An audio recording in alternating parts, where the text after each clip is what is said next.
Oh, say, can you see by the dawn's early light what so proudly we've hailed at the twilight's last gleaming, whose broad stripes and bright stars through the perilous fight o'er the ramparts we've watched were so gallantly streaming, and the rocket's red glare, the bombs bursting in air, gave proof through the night that our flag was still there. Oh, say, does that star-spangled banner yet wave o'er the land of the free and the home of the brave? What's that? Thank you. Very good. The third driver on, I guess, the favorite you'd pick if it was Vegas odds, you'd say Vic Jr. to be a mighty favorite to win this. Definitely representing Louisiana.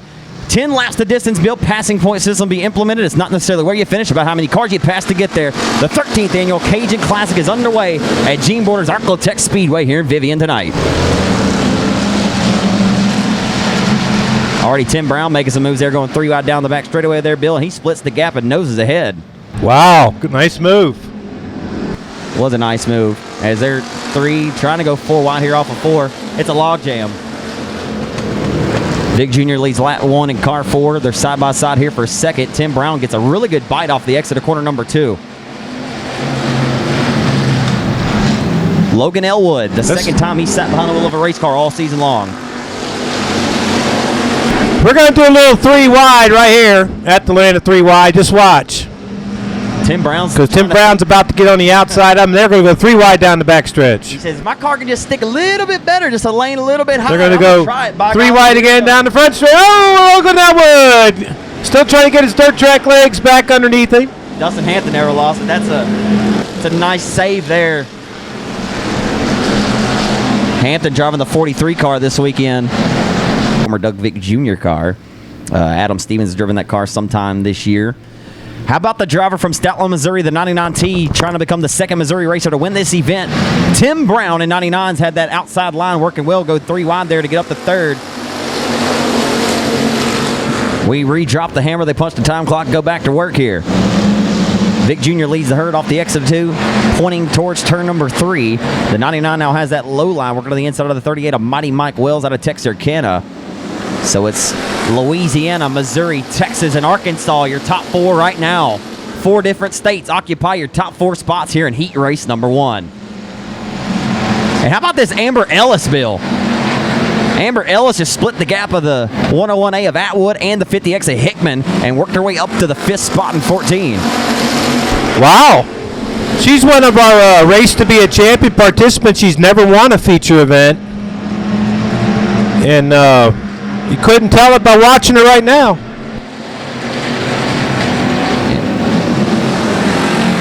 Don't know a whole lot about Amber, so I can't say.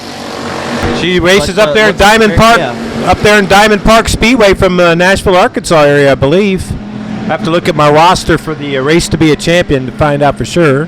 Here's the question: as we knock down these laps here, it'll be 3 to go this time here. Does the 99 of Tim Brown have something to root the 4 up out of the way here to get this win?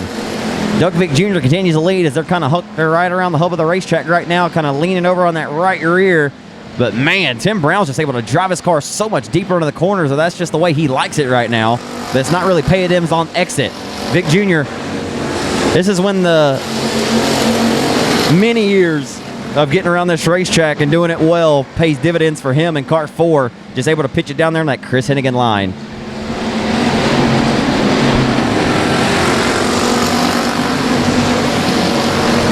nonetheless, Tim Brown from 6th to 2nd in this one, Bill. Mighty Mike Wells had a pretty good run from 2nd to 3rd. Passing points at a premium here. Tim Brown going to throw it one last ditch effort here into turn number 3, and off of 4, getting a face full of checkered flags. The 5-time Ark-La-Tex track champ, the 2011 Cajun Classic winner, Doug Vick Jr. from Vivian in car 4 wins Heat 1 tonight.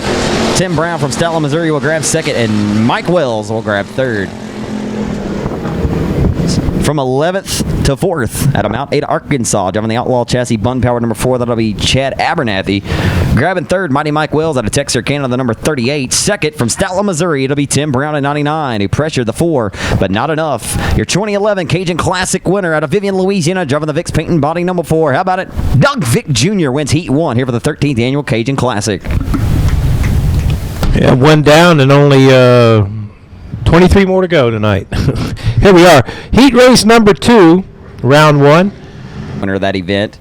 And, of course, Derek Grigsby won the 7,000 at Boot Hill earlier this year. Mike Marusak finished 3rd in this race. But Justin McNeil, the other driver who made the main event here last year in that 189, keep your eyes on them.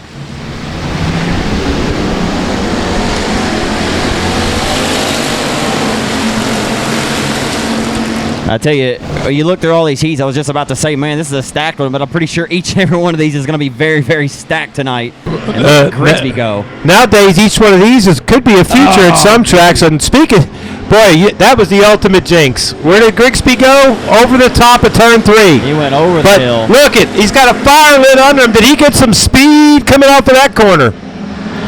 You know, I was going to say that, you know, as we go 3 wide for the lead, I'll get to that point here in a second, is Justin McNeil, just mentioned him, who made the A-Main here in 2016.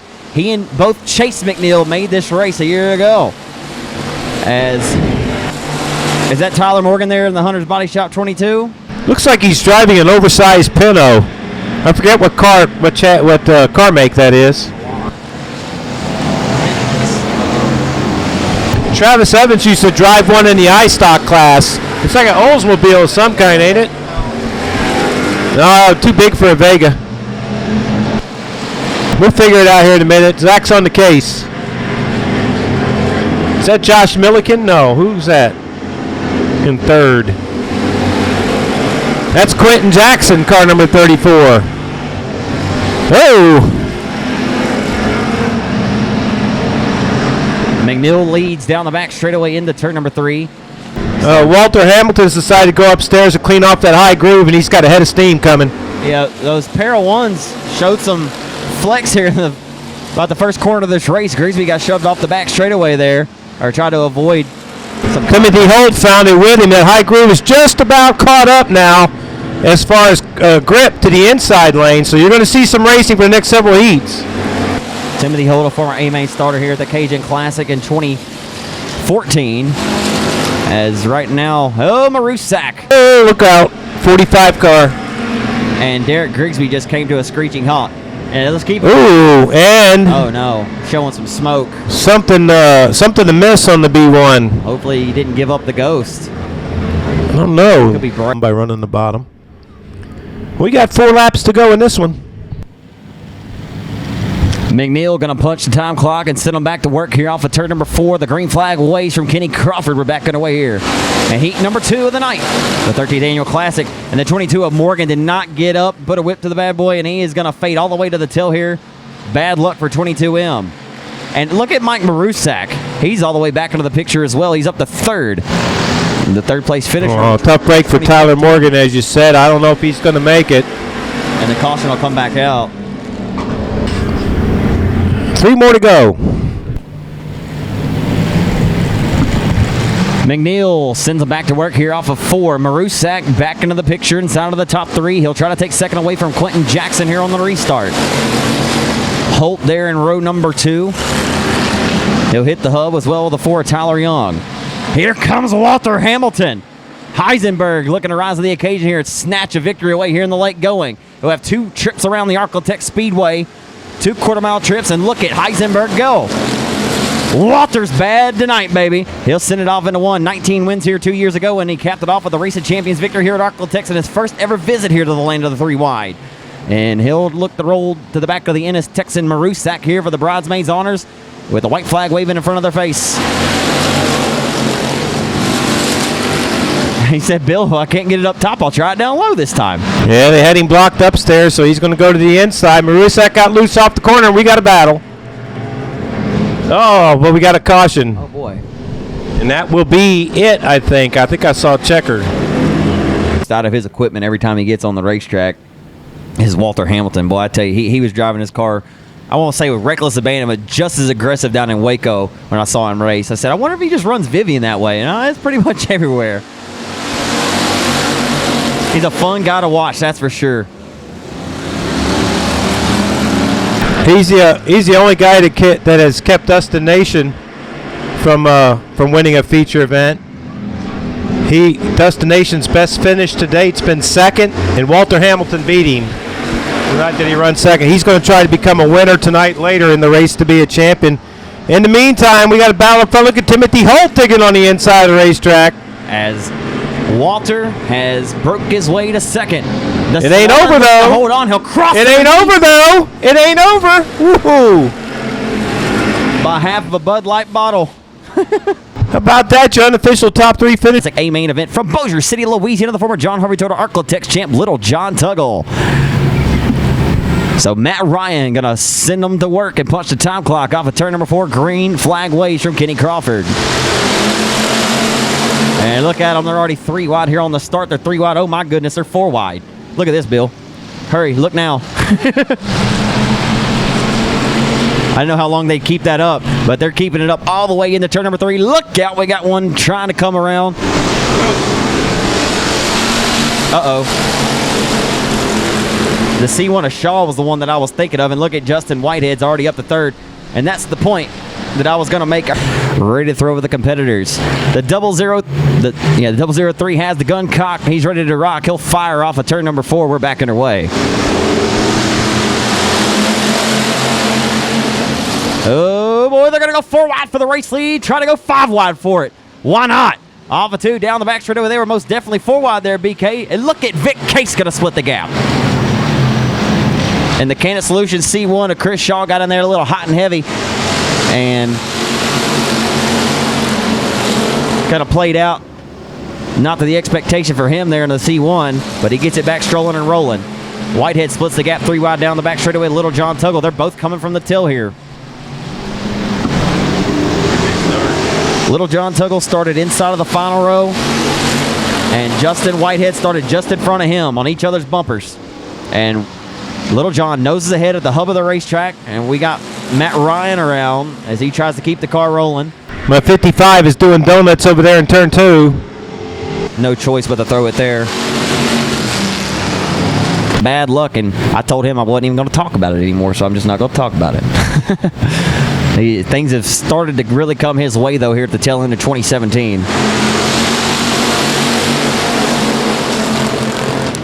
Good restart by 36J, putting the pressure on 48 for the race lead. Seth Ball to his outside. They go door-to-door for the top spot into turn number 3. And here comes Vic Case again here, Bill. Let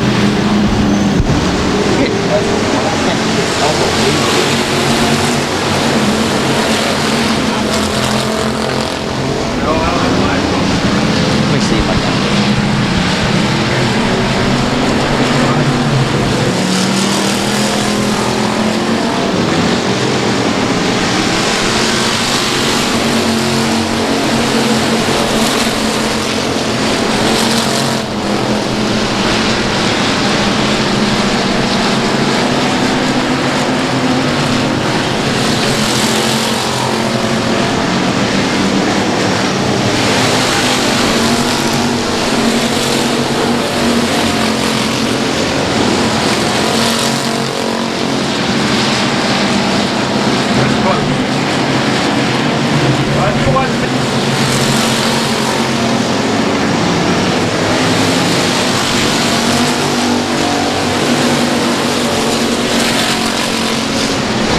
So Whitehead has prevailed for the battle out front for the lead.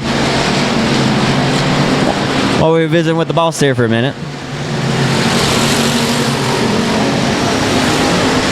I tell you though, this racetrack is outstanding once again here on a Friday night when these guys need it to be racy. I tell you, if your car's good enough and you can make a gain, you can definitely do that here in the early going of this Friday night. Right now, the battle's for third here, as it'll be 2 laps to go when they cross the stripe. Frank's in the 48 and the C7 of Vic Case, as Whitehead has to roll to the hub of the racetrack, dictate his way around traffic of the C1 of Chris Shaw. Made it pretty close there. I'm telling you, I was getting a little nervous for Justin there.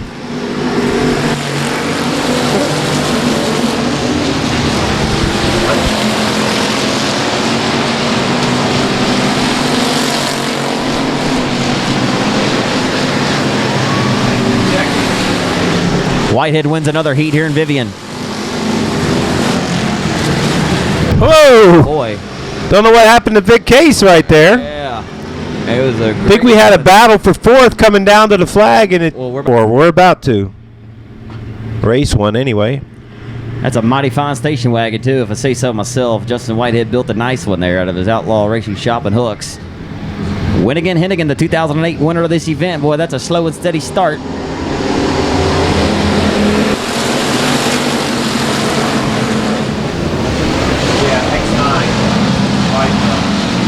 And Chris Hennigan clears the traffic on the back straightaway. He is your early race leader.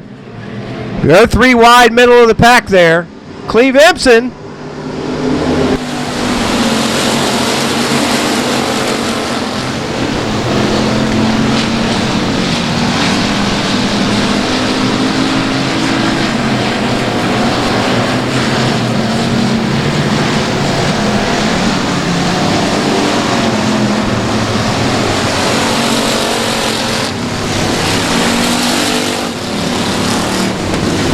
Well, let's see. We got a tire missing off of the front at home if he has to do it.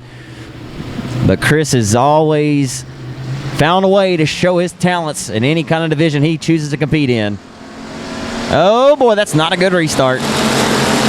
Stack them up, smother, cover them on the front straight away. Looked like Kirby came around there from Chris Hennigan. Bring him around for the restart. Scotty Husselbeck back there in the 68 car. Kelly Knighton in the 39. Here we go.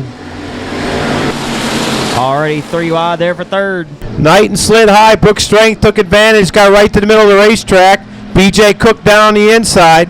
Strength trying to take third away from Cook. They're door-to-door into turn 4.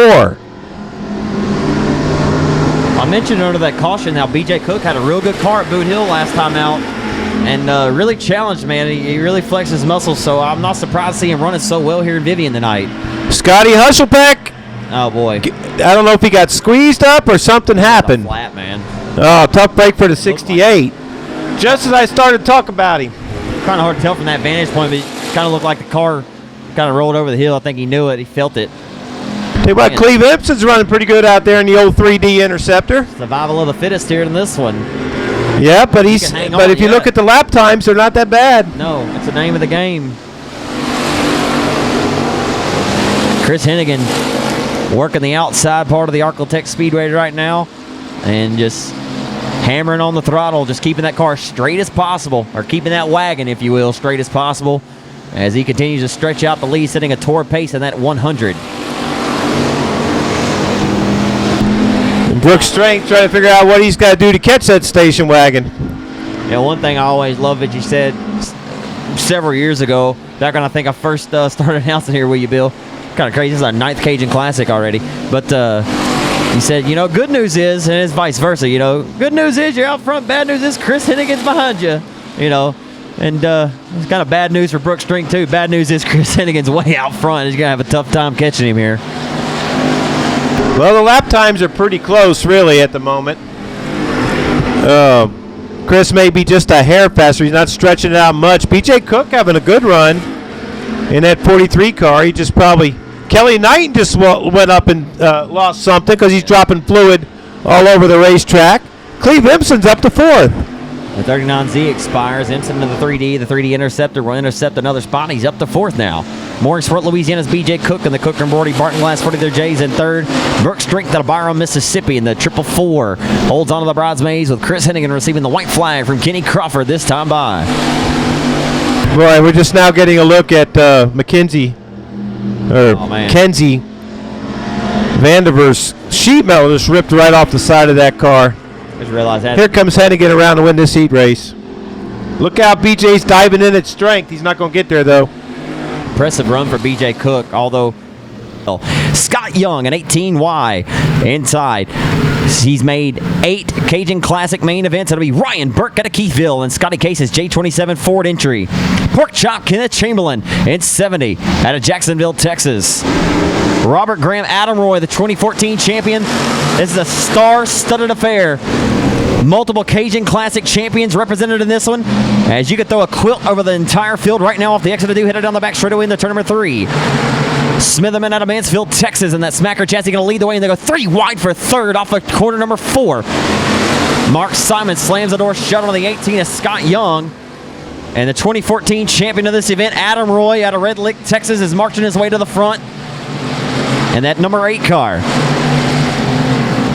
Adam Roy gets dialed up, gets a phone call to drive this entry last week, and it may be one of the better looking cars I've seen here. They're 3 wide for 5th. Down the back straightaway, some contact there with Roy and Beckett. Into 3. Smitherman still leads at 96.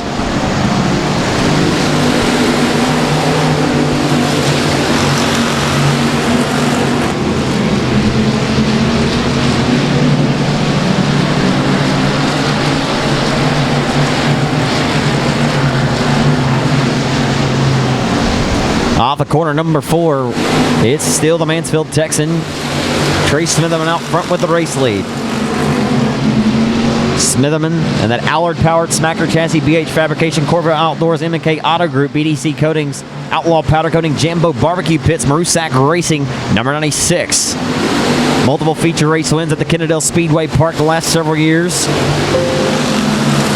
Always a part of that Moo crew.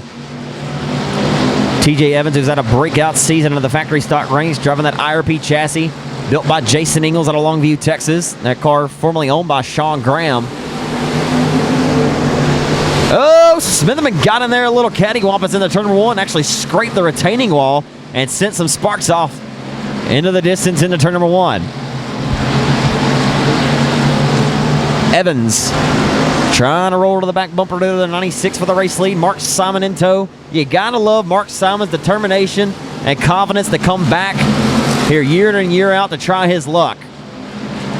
Came down here for the first time in 2009, finished second to Brad Franks and Ronald Pilkington, the winner that year. Came back in 2010 and won the race in a pretty stellar, commanding fashion.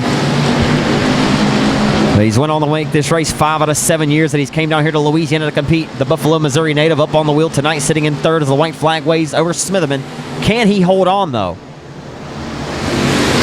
Smitherman keeps it pretty steady there through 1 and 2. Simon gives a shot there to the 215 of Evans as they head into turn number 3 and 4 for the final time here in heat race number 5, presented by Barksdale Federal Credit Union. They want to be your financial partner for life. Trace Smitherman will win heat race number 5 here for the 13th annual Cajun Classic. TJ Evans with a solid 2nd. Mark Simon 3rd. Right now. These guys were all over the place. They're 3. Oh, I don't think that's going to work at all. Come on, guys. Well, we'll see. If it's worth it, let them work it. Throw the thing down, flip it, and reverse it. Well, somebody saw the green light, and somebody didn't. That's the best way to call that one. Oh, now we got a tire. 13. Heads up. There goes a tire. And it's flying over the fence. I hope nobody's over there. Good grief. Good news is not many folks hang out over there. I hope there was nobody back over that way. That's a little scary. Done, so don't count out 45 just yet. He'll get that lasso ready, and Cowboy will be Cowboy. As the lights are going to go out, reacted, stacked, original restart. We're back on our way here in Vivian. Oh my goodness! Josh Landers with the gap. They insist on staying in a wad in this one. Is that Sean Graham there in 17? 17 is Sean Graham, but who is that on the inside with a head of steam? Landers with a slight job. Man, did he ever do a nice one? Mesquite, Texas. It makes it stick. How about that? Sean Graham coming back at him on the inside. Shirtlift's got the lead. Landers and Graham side by side for 2nd. Bo Perry now up to 4th. He started dead last. Well, I tell you what, you got to be impressed with Sean Graham, though, the way he's driving this Hawkins Motorsport 17 with a slide job there through 34, right across the nose of the 14. That's good racing. Giving your competition the opportunity to check the throttle, cut it back underneath. That is a textbook slide job right there. One slider deserves another. 14 and 17 putting on a show there for a few laps. Look at, here comes Bo Perry out of Bossier City. He's going to dive it to the bottom of the racetrack here, Bill. I saw that one coming. Yeah, Bo ain't going to be happy just to sit back there and ride and forth at the top of the racetrack. He's going to make some attempts. You know what? Sean Graham's going to do it again here if he can. He can't get there. Bo Perry's going to take advantage and get to the inside of the 17. Yeah. And we got a yellow. Yellow. Who is came out of the Cajun Classic 4 years ago. Well, I didn't make up that name then. I'm glad to know that I didn't make it up. No, they're kin. Okay. Off of 4, the green flag waves. Sean Graham and Josh Landers are going to continue this great battle. And Graham slid right up in front and slammed the door shut in front of the 14. And here comes Bo Perry. Bo Perry said, I'm willing to make it a little hairy here. Michael Shirtliff out of Ashdown, Arkansas with the race lead in car number 24. Sean Graham has other plans. Josh Landers all of a sudden fading back to 5th. Here comes the 17-year-old Cameron Furr. Knocking to the back door to the 24 of Bo Perry for the 3rd spot. Get Landers.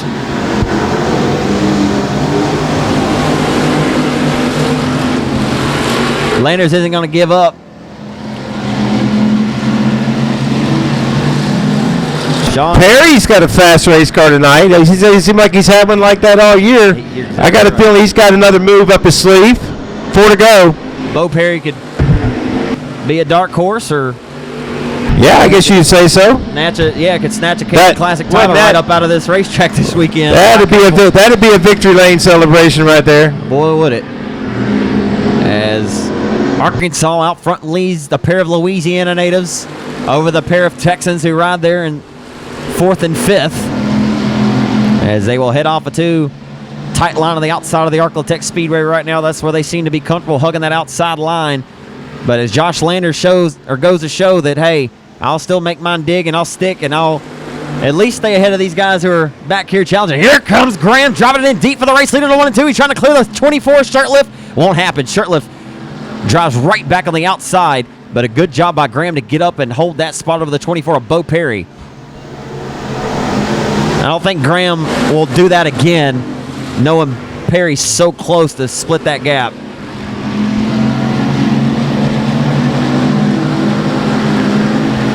Perry's going to make a dive. And he may end up losing that 3rd spot. I don't know if he will, but I'll tell you what, good execution. Well, it was worth the shot. Your unofficial top 4 finishers. You saw him cross the stripe.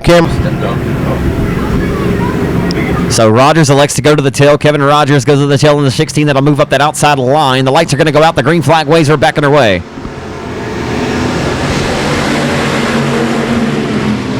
So that pushed Shannon Parker to the outside pole, the 83 of the Winona Texan. Anthony Boatman going to storm to the race lead. Royce Jones, who's had some strong runs here at the midpoint of 2017, or towards the tail of this season of that 07. Like I said, teammates to Pork Chop Kenneth Chamberlain, working his way right in the middle of that log jam here to 1 and 2.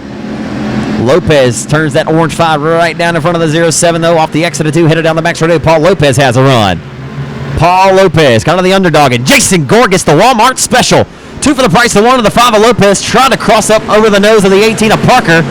And Parker, didn't give him quite the clearance he was looking for, but he's not supposed to give it to him.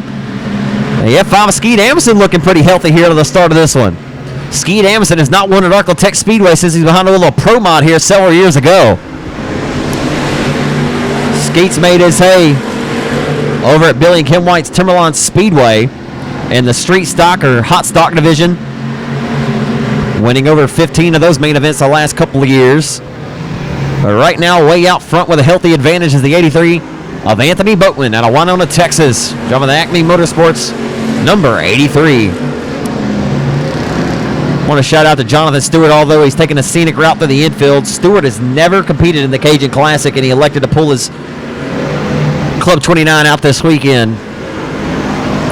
Good to see Jonathan able to race in good health I tell you what, Paul Lopez stays up on this wheel right now and gritting his teeth the way he's done to this point. He ain't going to have to play alphabet soup all the way from the tail to the A. Did that a couple of years ago. One of the more impressive runs for that driver.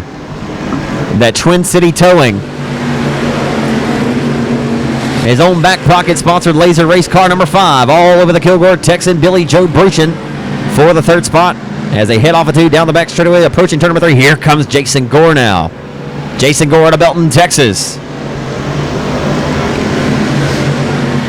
There's no denying right now that Jason Gore has got a hot rod. Jason Gore is making his car work around the hub of the racetrack, while everybody else seems to be committed to that middle to high line. He'll try to dispose of the 30 of Bruchin, but Bruchin's got some stick. He's got the dig he wants as they go 3 wide for 3rd into 1 and 2.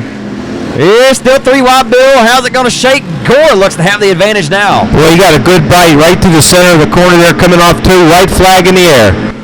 I tell you, Lopez has been really good this race.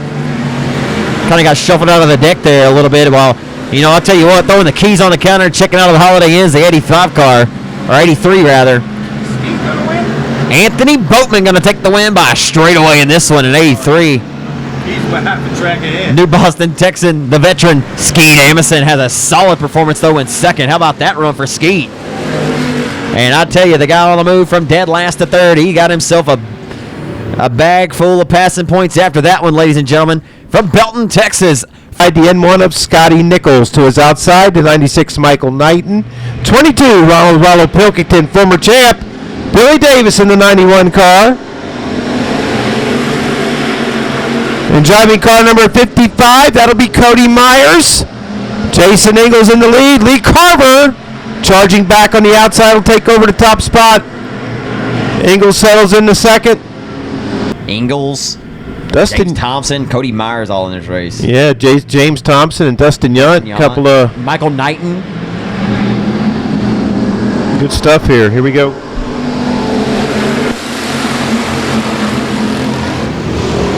Dustin Yount turns left. See if he can make that 007 stick on the inside. Boy, that car handled quite nicely, thank you. Oh boy. That's Tracy Corp going around.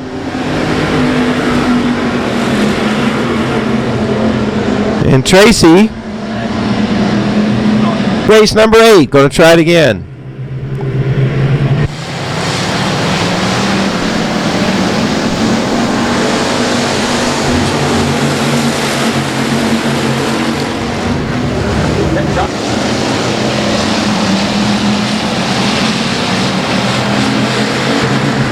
Jason Ingalls, your race leader. Lee Carver 2nd. John Thompson up in the 3rd. James Thompson, excuse me. And here comes Dustin Yount again, our Make You a Winner race winner from Labor Day weekend. Trying to work his way to the Cajun Classic. I think Dustin Yount's just ready to show everybody that, you know what? I'm not just a... Somebody's crossed up. Michael Knighton, man, I tell you what. Now, and I certainly hate it for him. 2 down with Jason Ingalls at the point. Dustin Yount and Lee Carver side by side. James Thompson and John Tuggle. Big John. Or Little John. I don't know which.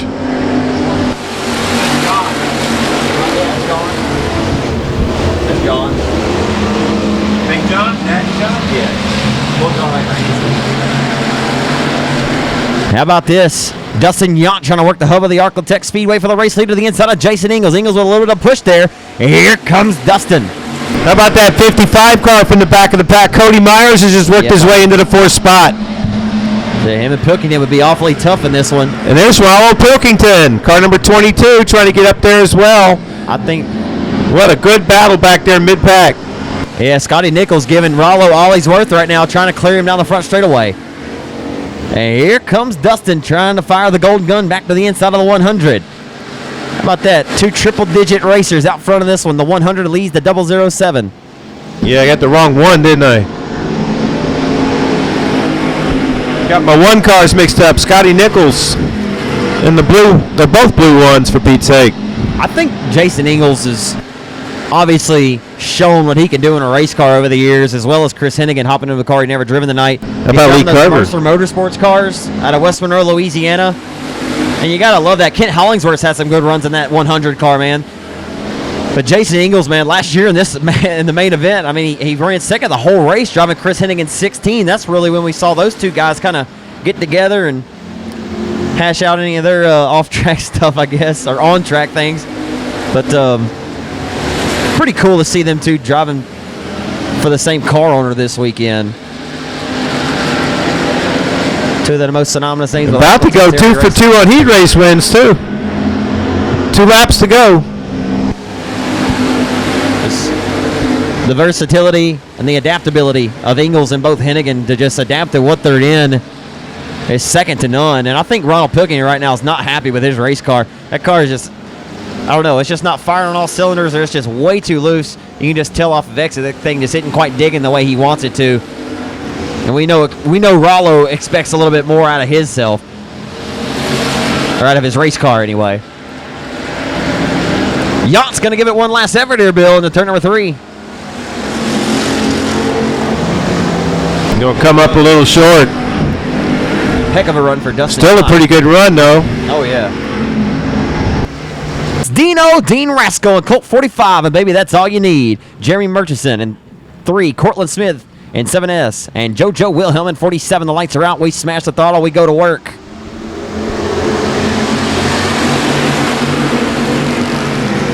It's heat number 9. As they're 3, 4 wide off the exit of corner number 2. JoJo Wilhelm made some heavy gains. Throw a quilt over your top 6 right now.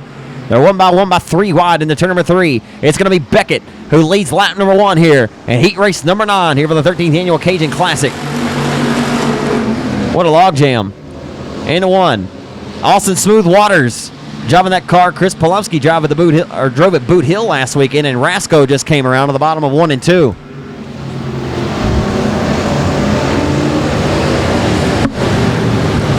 Out of Texarkana. He's 9 of 12, but then we'll have Leads the herd in the turn number 3. but 2 of those. 2. Trying to up his best finish of 4th in this race. Like I said 4 years ago, we're back underway here in Vivian. James Riddle. 12, 32, 12, 2. Gonna test the outside of the Ark-La-Tex Speedway here off of 2. How you doing, Roy? Hey, how you doing? Doing good, sir. Beckett continues to lead after the restart. Austin Waters having a pretty good run here. Good to see Donnie McBride Jr. back in his familiar 18M car. Dean Rasco looking like he's ready to drive back up towards the front with his hair on fire. He'll go 3 wide here at the middle of the pack to the inside of Cortland Smith, the second-generation racer, the son of Doherty Smith, as they head down the front boulevard. Into turn number 1. Riddle still holds on the 3rd. There's a single line out in front of the front of his cockpit. From his back bumper on, boy, they're 2, 3 lanes wide all behind him. May not want to rear view if you're James Riddle right now. Dean Rasco is driving back to the front right now with guns blazing. The Colt 45 is coming. I tell you what, Dean's about the first car I've seen that can rotate that hub of the racetrack and get back on the throttle quick and able to make gains and beat. Oh, and Beckett just jumped the cushion with the race lead. He had a sizable enough advantage, though, where he could give an aerial such as that. But, boy, that's very uncharacteristic or very rare for a guy to jump the cushion of that magnitude and give up that much track position and still hold on to the race lead. Doesn't happen very often. Right now, Beckett's rolling like a yo-yo with no string around the outside of the racetrack. Dean Rasco rolling just equally impressive around the bottom side of the racetrack. Car got a little bit of a push, and that's the caution he wanted right there. We'll relight the fire off of turn number 4. Yet the Jonathan Beckett to kick the tires. We're back underway.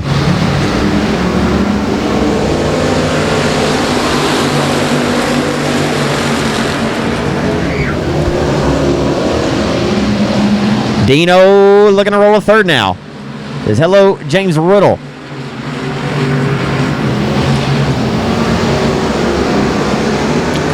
The Wascom Texan is rolling. The veteran, 5-time Cajun Classic A main starter in this event. Rolling that Ark-La-Tex Mechanical Services PTS Power bootlegger race car built by James Griffin. In the turn number 3, Rasco. Just one of the all-around good guys in this sport. Very well respected with what he can do on and off the racetrack.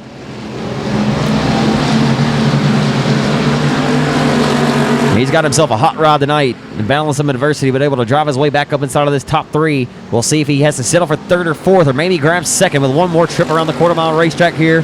Nicely prepared by Gene Border. And Beckett is flirting with disaster there. Nearly jumped the cushion again. But that's the separation right there and the speed that he's able to attain down the back straightaway.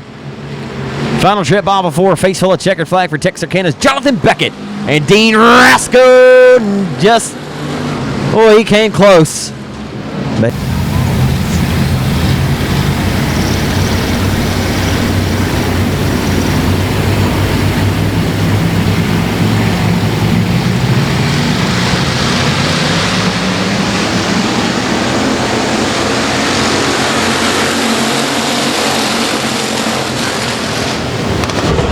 ooh. Oh boy, David Roy just looked like he may have broke something.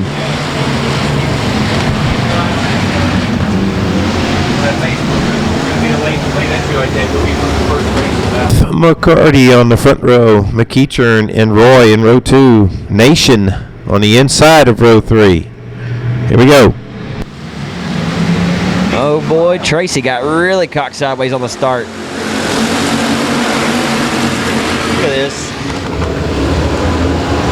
I'm telling you, man, when you drop that green, it is on. And David Roy's front end is messed up. Tough break for David Roy in the 7-up. Oh boy, TJ McCarty right in front of the field. Ooh.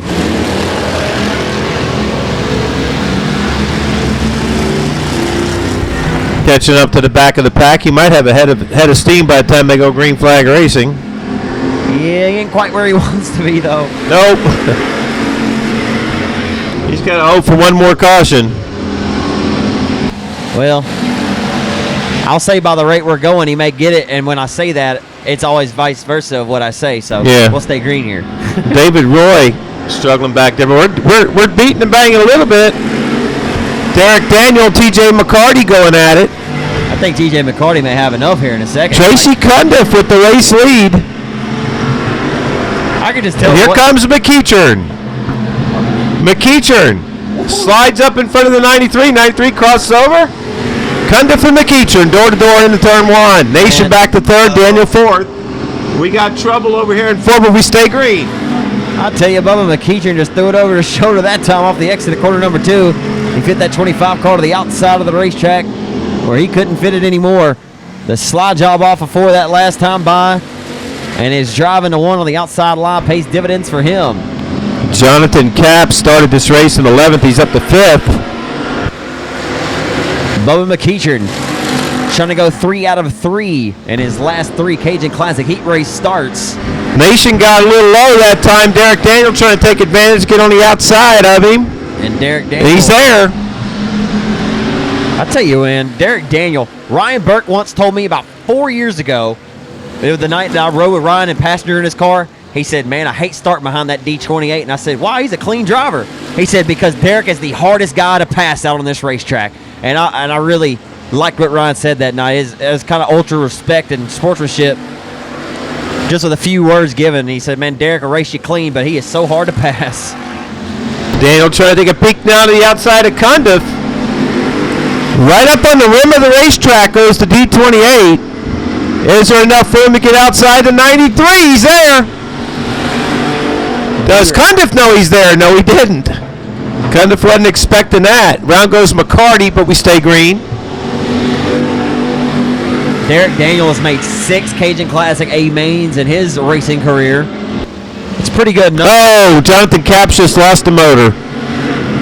Gave up the ghost, did he? Yes, he did. Cap race starts here for the Cajun Classic. Went perfect here a year ago. As it'll be Bubba McEachern to smash the loud pedal and send him back to work off of turn number 4. Derek Daniels on the move, though. Keep your eyes on D28.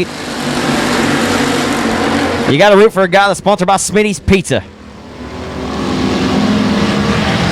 I like some Smitty's Pizza. They don't have any Indian That was stocky. This shut down. Smitty's been over on Mansfield forever.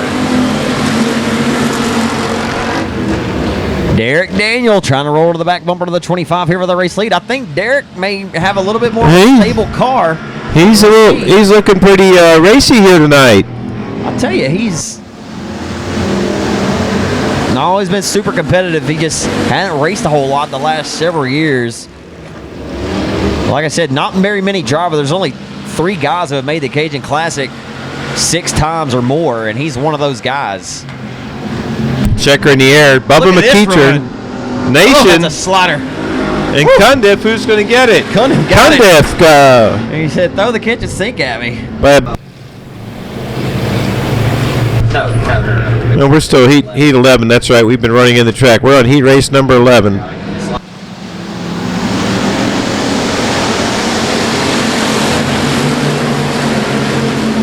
Heat number 11 is underway. Yeah, old Thomas Woodruff there for Nashville, Arkansas. And got a new body or a new car. It's not red anymore. Oh, up in smoke. The Ghost. Giving up the Ghost is the Marshall Texan Robert Graham into turn number 1. Oh, boy. Doesn't look like any fluid, though, was leaked around the outside of the racetrack here, so we're not getting caution if he's able to limp that car to the pits. I don't see how he'll be able to get there. Boy, Calvin Tucker, Ricky Burke, Tyler Gibson. 4 wide action. Kelly Lockey, man, look at him. Battling for third. Ricky Burke comes out of there with third place. And they're still Here comes wide. Tucker, yep. Good to see that. Great racing back here for that 4th spot. See the youngster Tyler Gibson back behind the wheel of that big body factory stock boy. He's got it whipping up on top, don't he? Still 3 wide. Yeah, they just won't cut loose of each other back there. And a slight job here for the 83 of Tucker on the 23. And look at the young man crossing right back underneath. He says, no, I want to stay 3 wide. They were having too much fun doing that 3 wide race, and now we're down to 2 wide. Yeah, this is the as way it's Tucker and Lockey, Ricky Burke Jr.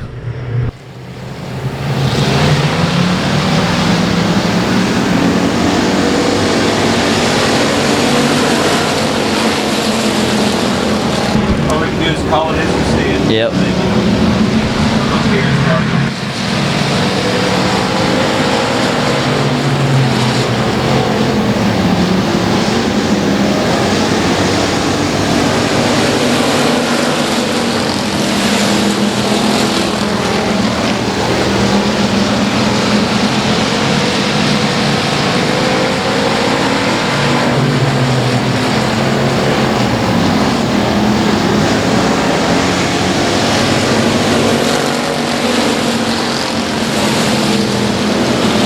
This is a great battle here for the race lead. Ricky Burke Jr., man, looking really impressive tonight. You know, that's a name. Oh, and Big Bad Bowden just let the 11 car step out from underneath him here at the bottom of turns 3 and 4. He's got, that's the bad part. He's got another McLean racetrack coming up from behind him. He has to get it refired now. Here comes the caution. So Woodruff leads, Lockey and Ricky Burke Jr. Row 2, Calvin Tucker in the 83 car. They've been 3 wide most of this race, and there's no exception now. Maybe we're going to try 4 wide. Why not? Good racing off turn 2. Kelly Lockey digging on the inside of the racetrack. Can he make it work down there? Lockey likes the low side of the racetrack here to 1 and 2. Woodruff, Burke, Lockey, Tucker. And a good battle in this one. They're coming around to take the white flag this time by. It's anybody's race here, Bill.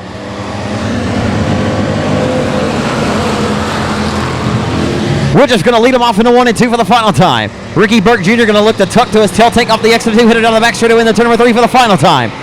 To the back deck lid in the turn number 3 for the final time. Slick Rick going to go to the hub off of 4, but it's going to be Thomas Woodruff, your winner.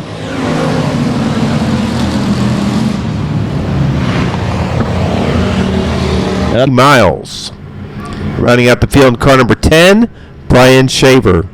Your final heat race of the first round. Here we go.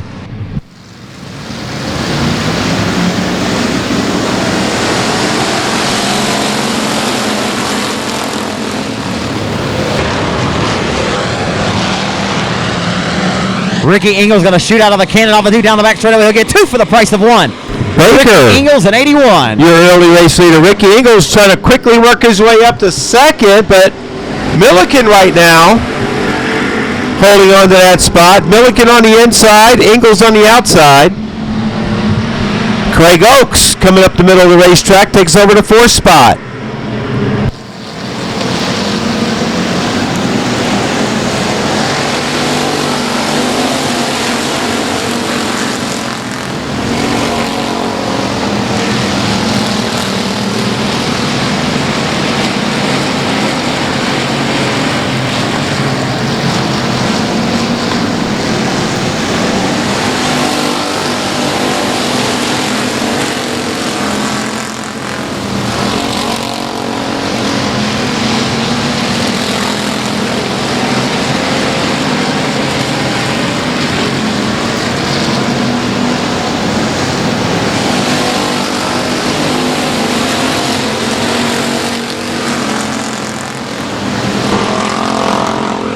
Baker continues to lead down the back straightaway in 22B over Ingles in 81.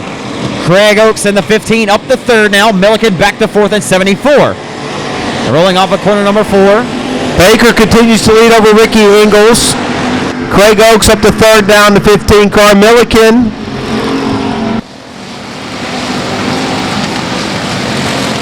And Luke Ledger side by side. Ledger taking over the 4th spot now from Milliken as they race off turn 4.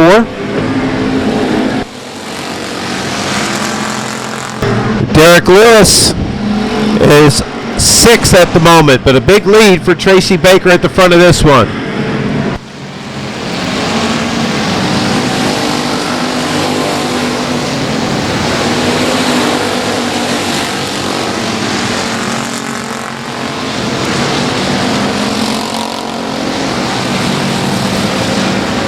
Josh Milliken sticking with his inside lane, but he'll finally end up losing the 5th position to Lewis.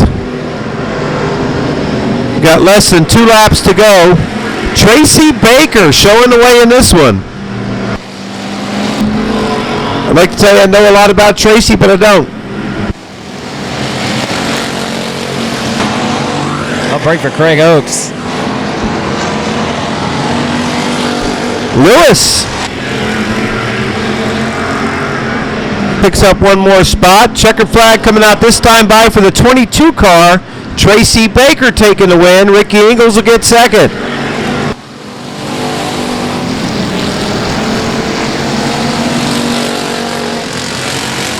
Luke Ledger coming home in the 3rd position.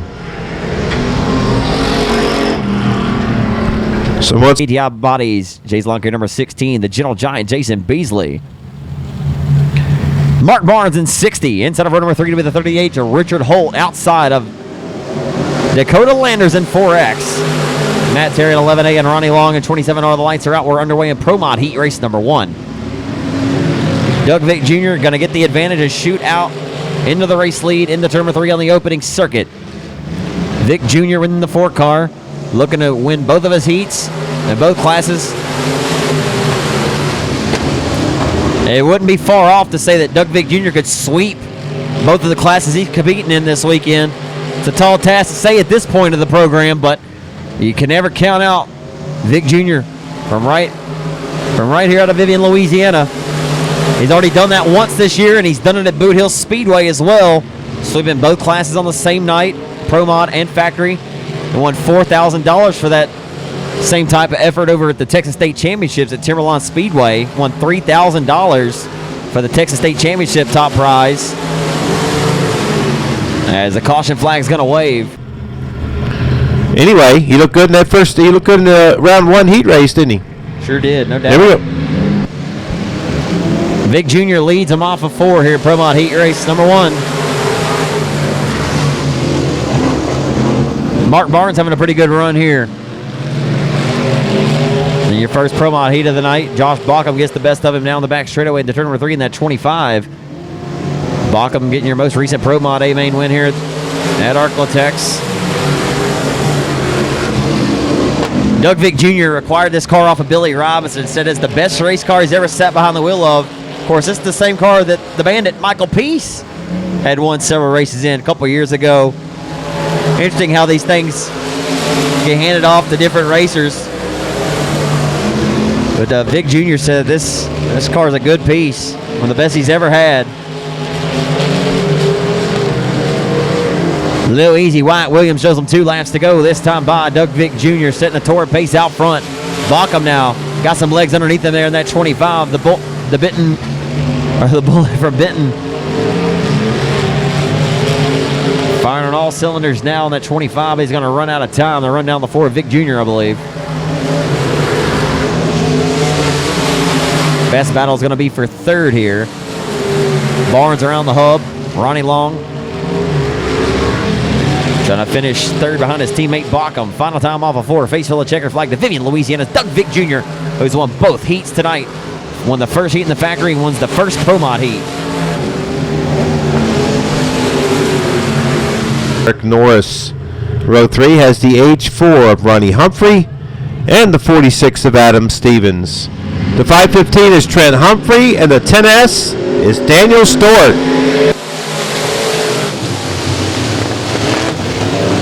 6 of the 8 cars scheduled to be in this race are on the track right now. Not sure what happened to the other 2.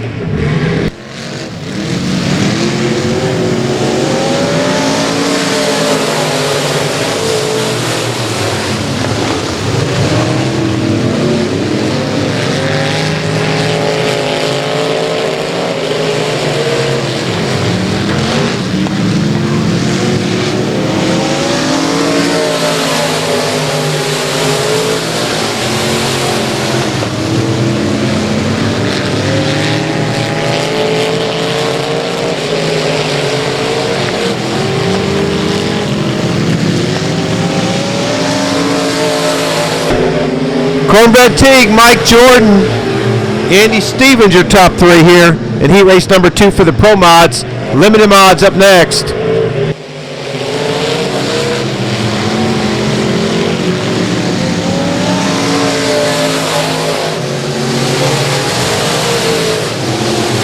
Trent Humphrey up to 4th spot, but Cornbread Teague having some fun out there right now, leading this one. Now just made a funny noise naturally.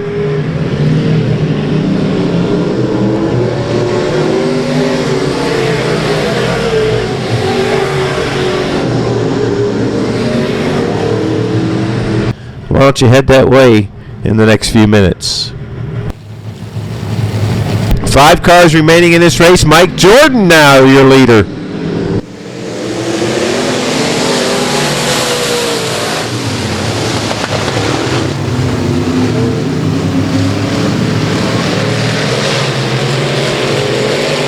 Trent Humphrey trying to get a nose into this deal.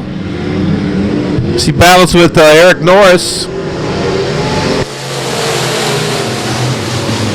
And Andy Stevens. Mike Jordan picking up the left front a little bit.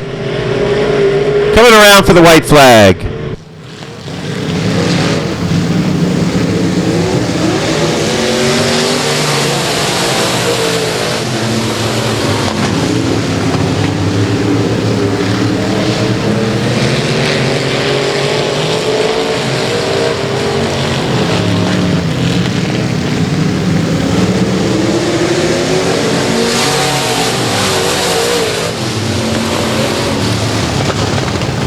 CC Hinton towards outside the 47cc of Connor Williams. Car number 91 is James Griffin behind the wheel.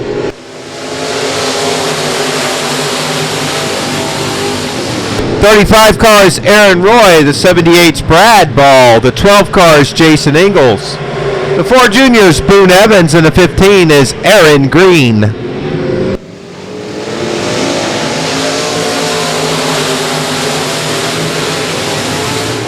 Connor Williams showing the way so far. Jason Ingalls is digging on the inside of the racetrack. Ingalls and Aaron Roy side by side now to battle for second.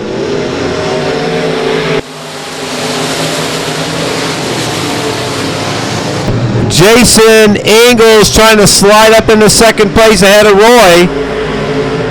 Sticking with that inside lane. Connor Williams holding the point. with 5 laps to go.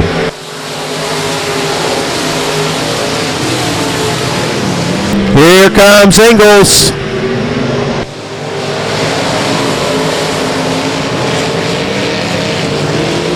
Brad Ball in the 78 car trying to close in on this lead pack. Jason Ingalls with a big slide. Connor Williams back to the inside. Williams and a crossover by Jason Ingalls as they race off turn 4.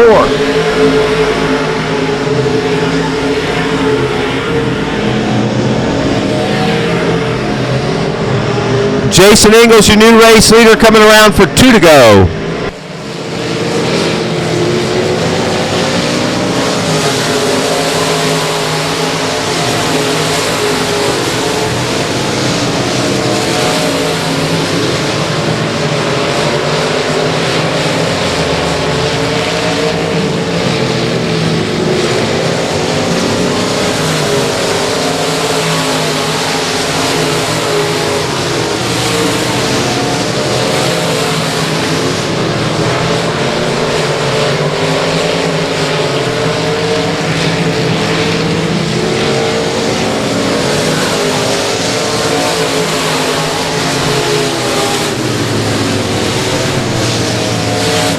On the pole for this race. He's not on the racetrack at the moment, so maybe Dylan had a problem. We got the 69 to Derek Grigsby up there, who ain't going anywhere.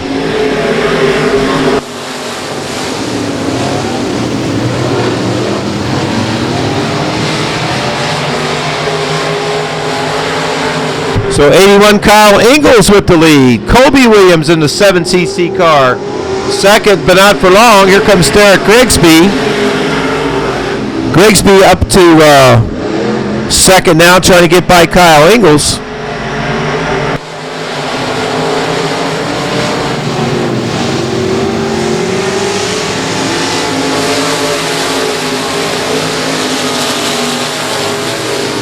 Keith Tidwell doing some donuts over here in turn 4, and we got a problem.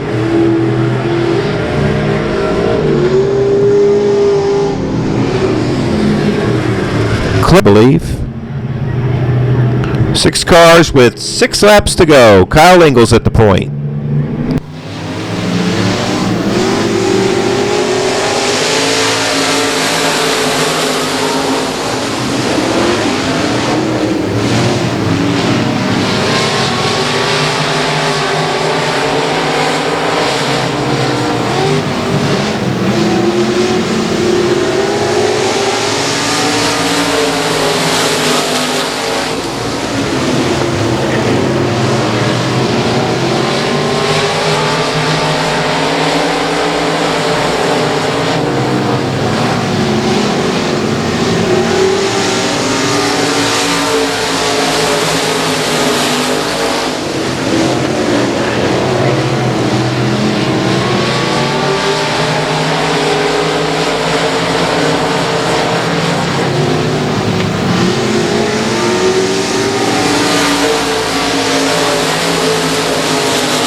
It's 18Y. Outside it'll be Justin Burton, 40. Inside of number 3, the Nightmare, Michael Knighton, looking for a better go here in the second round. Outside it'll be Walter Hamilton in 1 dub. Benji Reeves in 23 alongside Tracy Corp, Thad Doyle in 07.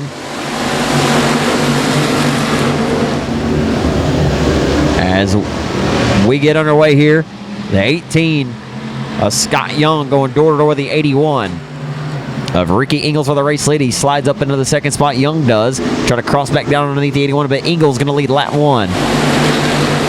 Chris Hennigan, dead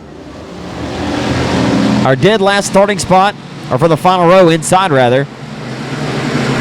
Kelly Knighton started dead last in this one, but Hennigan started in the final row, and he's already working his way inside of the top 3. Hennigan, 11th to 2nd right now. He'll nose ahead for 2nd, but that outside line got to pay dividends for the 18Y Scott Young to nose ahead as they approach corner number 3. Ricky Ingles letting it eat on the outside, but Chris Hennigan has plans for $5,000 this weekend, and you can tell it's inevitable. The Hungry Hound out of Marshall, Texas, Winnigan, Chris Hennigan, the all-time winningest racer in Ark-La-Tex Speedway history. You're rolling that Chris Hennigan line while everybody else is on the outside, and look at Hennigan make gains. From 11th, nearly to the lead. Ingles says not so quick.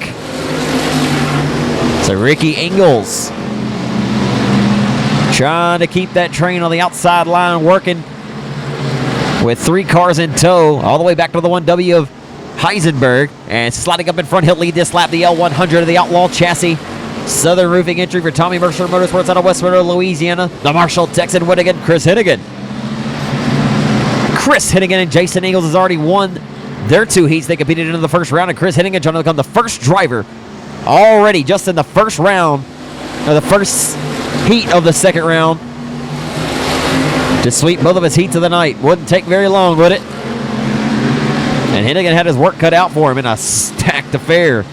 I mean, Dustin Yon, who had a great performance earlier in this one with a second place run. Knighton, Young, Ingles, Marusak, all frequent flyers and all have had good runs at this racetrack.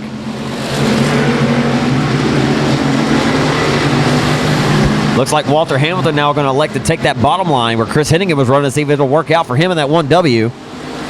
He slides up in front of the 45 and tries to close off that line. Now everybody kind of tiptoeing around the outside of the racetrack here. Knighton in 6 of the 96 of the white flag race from Wyatt Williams this time by. Chris Hennigan putting on an onslaught. You say he's a madman, Your Honor.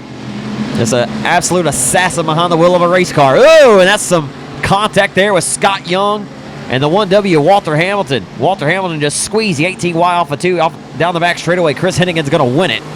Your first driver to sweep both of his heats on the night.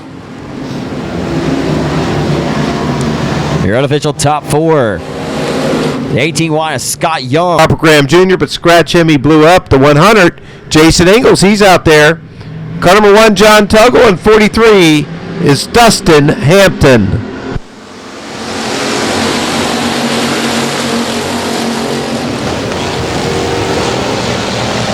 Whoa, Ryan Burke pushed. Here comes Casey Lyles. Burke hangs on. Lyles has the lead. Myers up to 3rd. Tuggle on the inside. 3 wide off the corner. Jimmy Bird in the 179. That's Donald Payne, isn't it?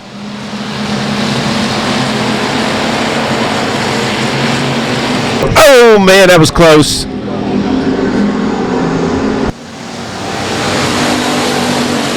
Amber Ellis on the backstretch. She won. Let's see one car of Chris Shaw. Chris Shaw's wanting to play a little bit, too. So here we go. Jason Ingles has not been able to advance much in this one. There's still 8 laps to go. Here comes Ingles, and around goes Scotty Nichols. As Chris Shaw had a bumper on him, and we're going to go yellow. We go good right now. Casey Lyles brings him around for the restart. Here we go.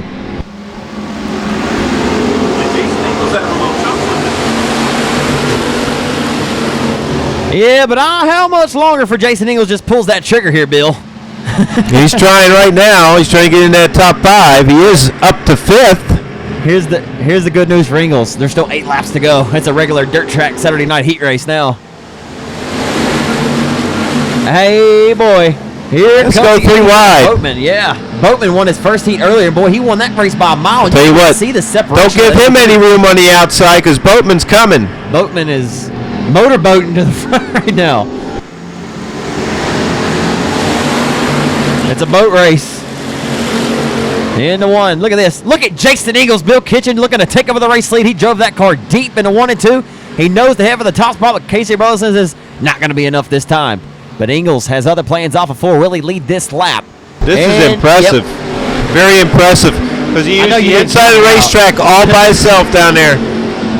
Ryan Burke saw him down there. He's going to try it, see if his car will work like that. Not the way Jason was driving that 100. Chris Hennigan did the same thing, and then Walter Hamilton tried it. Just didn't seem to work as well for these, like it did for these 100 cars. These 100s might come out of tonight sitting at the top of the passing points by the way it looks Could right be. now. Could be. Big night for the Mercer team.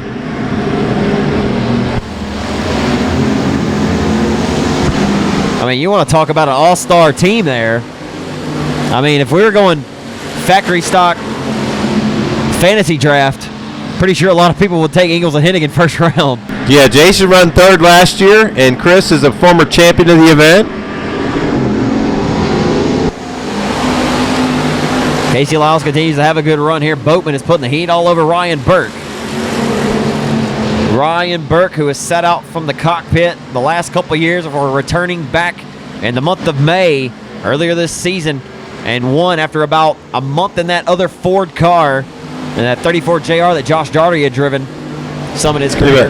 Jason used that same line he was using in his limited modified How much do you think that to win that heat race. So How much do you think that helps Jason, although they're on completely different Can't set of hurt. tires? Yeah, Can't hurt. Yeah. And same for Derek Grigsby, who's going to hit the racetrack at some point in the second round as well. boy, a little beating and banging there.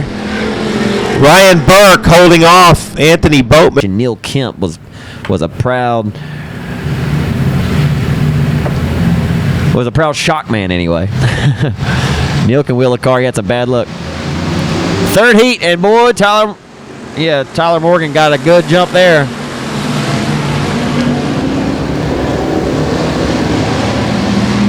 Bo Perry going to be the first car to drop down the line and go 3 wide, and he'll pick up and make some gains. Into turn number 3, Freddie Blanchard rolling the hub. And the car's stepping out and kind of pushing there on him a little bit. Bo Perry is coming.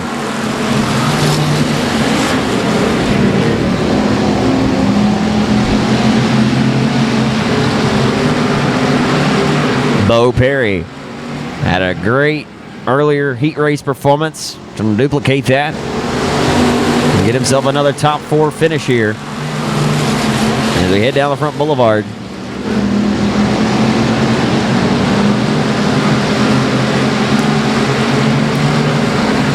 Didn't expect to see David Roy struggle the way he has right now.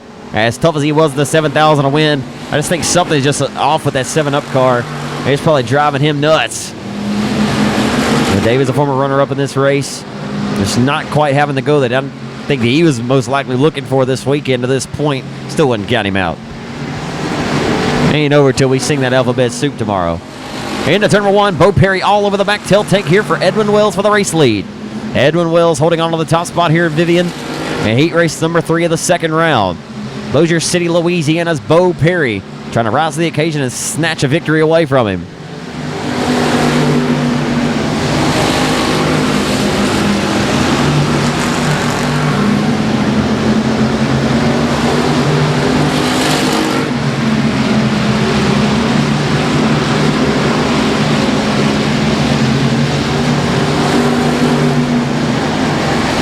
It'll be 3.5 laps to go to the center of the score when they meet the midpoint of the back straightaway. Edwin Wells still holds onto the top spot here in heat race number 3. Presented by Day Motorsports. They have all the parts you need from the front to the back bumper and all parts in between to get you back on the track. And right now, Bo Perry's going to dive it to the bottom of the racetrack into 1 and 2. And doesn't have quite enough momentum for a slider just yet, but he at least lets Edwin Wells know, hello, I'm here. I know you can hear me. He'll tuck back up to his tilt tank on the top side of turns 3 and 4 with 2 laps to go. This time by as they cross the stripe. As they head back off into turns 1 and 2. I think Bo Perry's just waiting to Pick up as much momentum as he can on the entry to the corner. He'll probably drop it to the low side here. Doesn't do it. You got to think Bo will pull the trigger again. He has probably no idea the separation that he has on third place, though. So he'll probably elect to be a little more conservative here and take his second place. Final time in the turn number 3. Bo Perry going to drop it to the bottom side of the racetrack and show some pressure for the race lead. He'll push up the racetrack. Edward Wells is going to win it. 99W over Bo Perry in 24. Third, a good run for Frank the Tank. Frank Canizero brings it home in third. And Mark Simon with a final corner pass to grab fourth. That's a good run for Mark Simon there, Bill. Deadly 22B at Tracy Baker. He won in the first round. 29M is Austin Waters. Had a good run. 101 Greg Atwood. 14 James Riddle. X9 Josh Glidewell. 32R Ricky Wheat. Here we go. Dean Rasco. Oh, look at this, Bill. They're 4 wide for the race lead. They're 4 wide behind them. That's an 8-car tango. Look at that. Yes, 7 of them. They throw a blanket over right there. Oh, no. Dean got tapped or something. I don't know. Oh, man, that's not bad break for Dean Rasco. We're going to get a cost. So that'll put Rasco back out on the point. That's Kyle Wilkins. Tough break for Kyle Wilkins.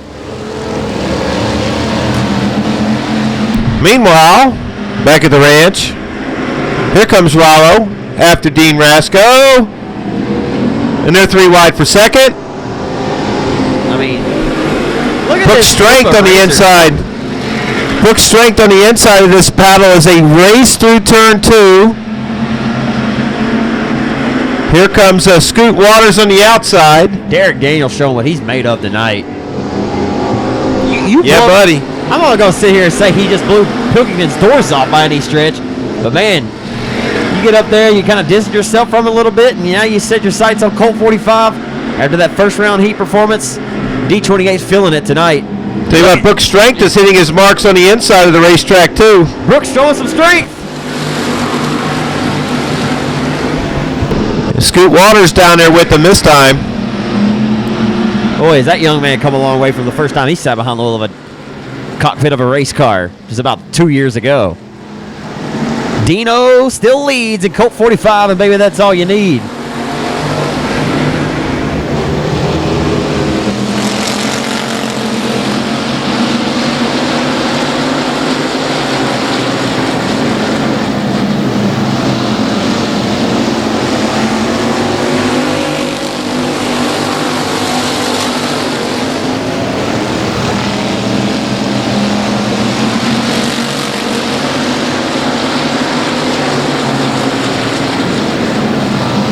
Strength decides, I got to go downstairs and find something a little different here.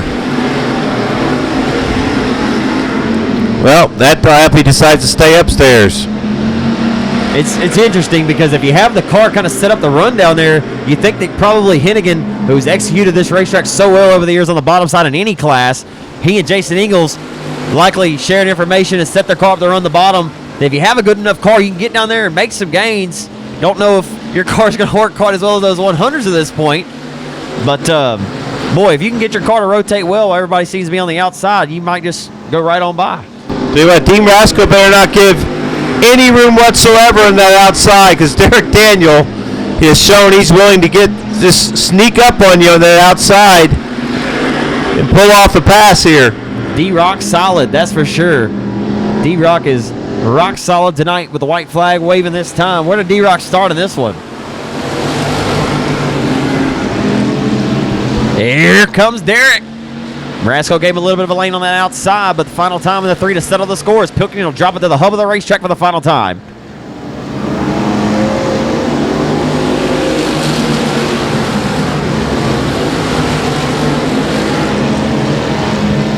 All right, so Brooks Strength And Prim and 13S rather. Justin Carpenter at 58. Billy Joe Bruchin out of Gladewater. Vic Case and Justin McNeil in 189. Lights out. Here we go.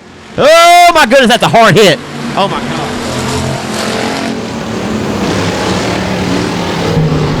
heavy contact in the turn 4 wall down here. Man, Justin Carpenter hit that wall hard. We got to check on Justin, make sure he's okay.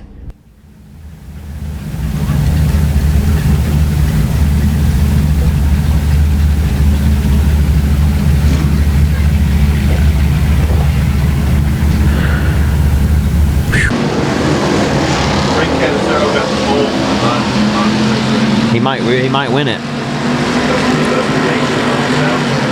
Ooh, pork chop channeling, trying to throw some seasoning up here. Look out, Black Cat.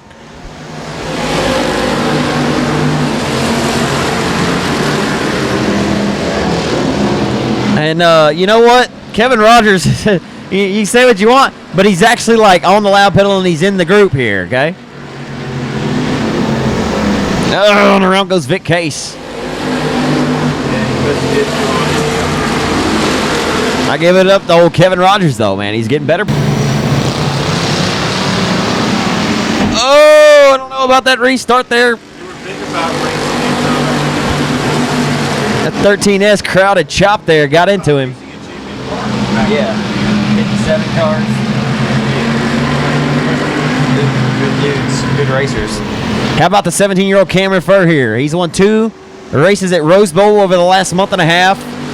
And that young man there, you know, very rare you hear of a 17-year-old building a car from the ground up. And I tell you what, he has people that vouch for him. He built that car by himself at the age of 17 years old. Sure did. Very impressed with what that youngster's been able to offer. That's Colton Furr's younger brother. Of course, Colton's made 2 Cajun Classic main events in his career, finished second in the 5,000 win inaugural Longhorn Classic at Timberline. These Furr boys know how to wheel, and of course, Stacy Furr, you know, second generation racers here. Look at Justin McNeil. Oh, and he threw the kitchen sink and around he goes. I knew it. I knew he was going to become a factor, and unfortunately, the caution flag will be the factor. Yeah, Oldsmobile.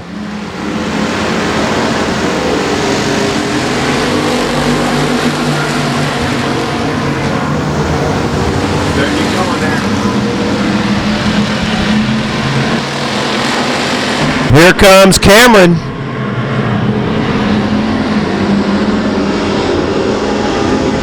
Camberoni getting a little shot there from the 48 of Black Cat. Billy Joe Bruchin involved in that early race. Carnage. He's up to the 4th spot in 30. Survived it. And Calvin Tucker. Here comes Tucker to the inside, if he can make it stick. Not yet. Oh, look out, Black Cat. Here comes Cameron Furr, though. He's interested in He might get it. The station wagon got a little loose there. Stepped out there. Cameron Furr with a pass takes over the runner-up spot. I love the way Tucker just drove that car deep into 3 and 4 there. I think he's losing the handle on that station wagon because here comes Butchin now. Very well could have and he slides in front of the 83 car. Calvin may have a tire going down on the way. Kenneth Porkchop Chamberlain coming along next. White flag in the air. Center of the hourglass ticking away. Tick-tock goes the race clock. Final quarter-mile trip. Cameron Furr may have something for J-Stu here. Tell you what, in spite of the damage, that 13S ain't running too bad. Not at all. Final time off before Jonathan Stewart's going to win his first ever Cajun Classic heat race here for the 13th annual Cajun Classic. His first ever trip for this event. Is that my recap? Chris Stanberry in the 3P. TJ McCarty 35M. Dalton Faulkner in car 27. Trey Smitherman in the 96.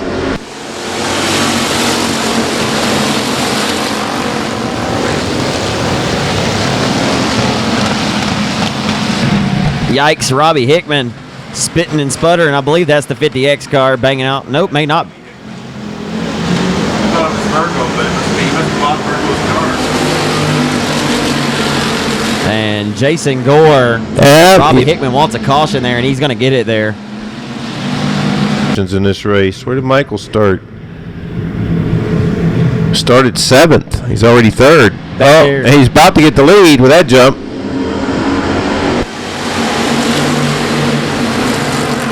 It's Breast Cancer Awareness Month. We're going to get the pair of pink mobiles going at it for the top spot. Why not?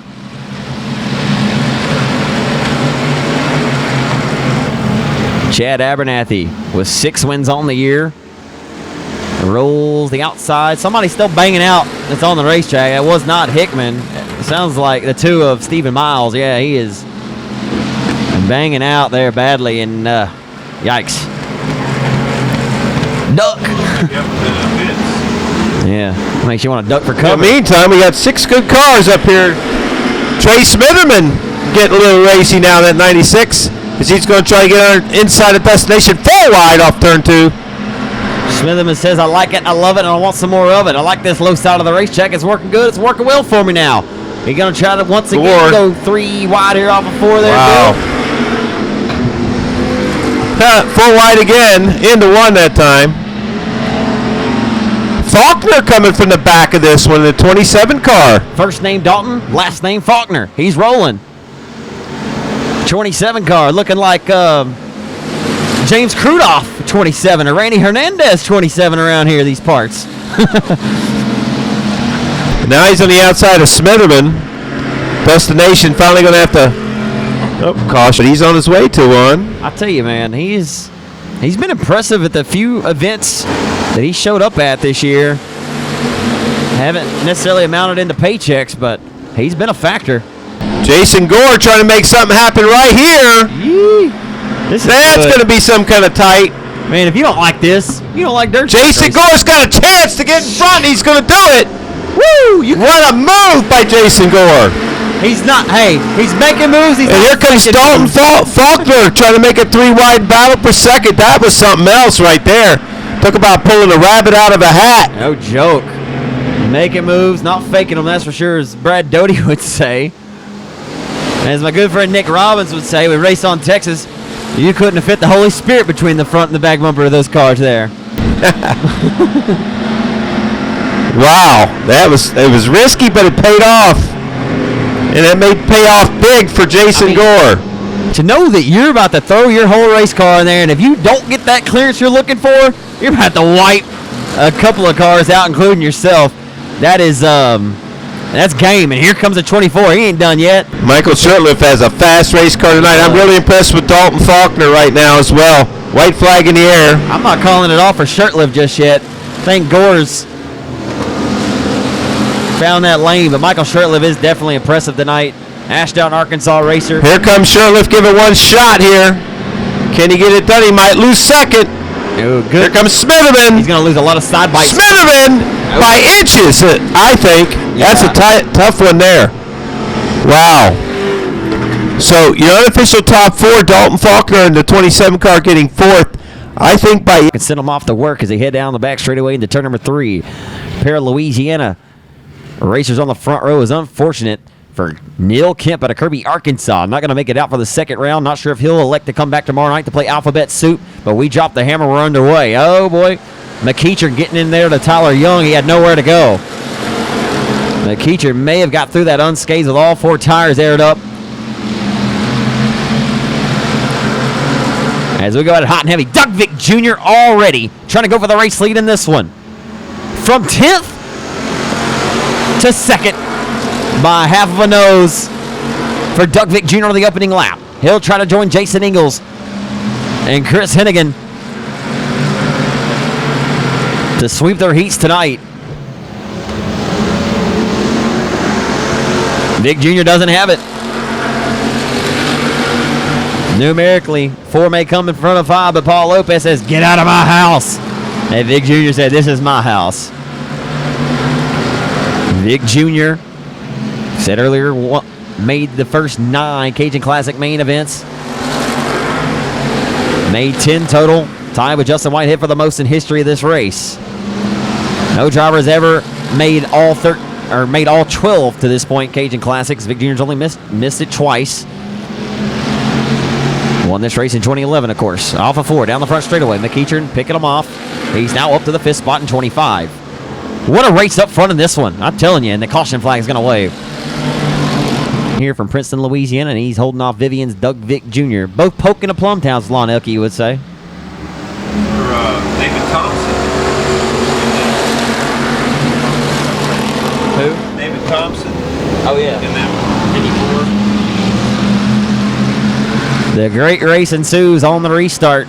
It'll be 5 to go this time, 50% complete. And Logan Elwood in the 28 looking pretty good here. Got company from the 25 of McEacher. And McEacher got around the 18 of Donnie McBride on the restart. Oh, a big costly mistake for the 25 of McEacher in that time. And I was wondering from that. Oh, and a slide job for Vic Jr. on the race lead. That was nasty. Jason Gore puts the name in the game of slide job so far tonight. Paul Lopez returns the favor. He says one slider deserves another. Vic Jr. turns down the hill, building the 3, and let's throw another. This is great. Paul Lopez mixing it up with one of the best to ever do it here, and Paul says, I've raced all the way from an E to an A main in this deal before as well, and what an absolute race you have taken place here. How bad do you want it? How bad do you need it? Vic Jr. trying to go 3 for 3. That was some good racing right there. It is great. And McEacher again bobbling that same spot. It's going to lose another spot. That turn 2's killing him coming off. Vic Jr. is a racer who really appreciates a good quality sportsman type race. McBride drops to the inside of the 28 car, Bellwood, and up over the hill. Bad luck on the final lap. He's been having trouble battling that car all race long. Checkered flag in the air.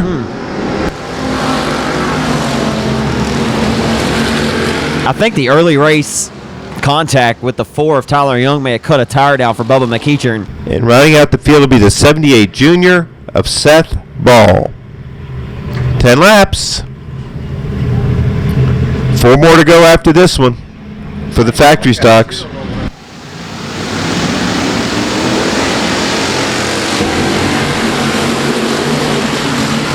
Richard Blanchard had a bad early round heat earlier, kind of out of his doing, lost a right rear tire that actually went over the retaining wall.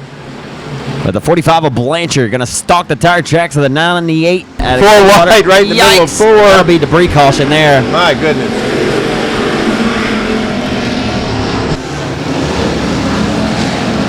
Meanwhile, Hushelpeck going for it at the front of this one. Blow off the track.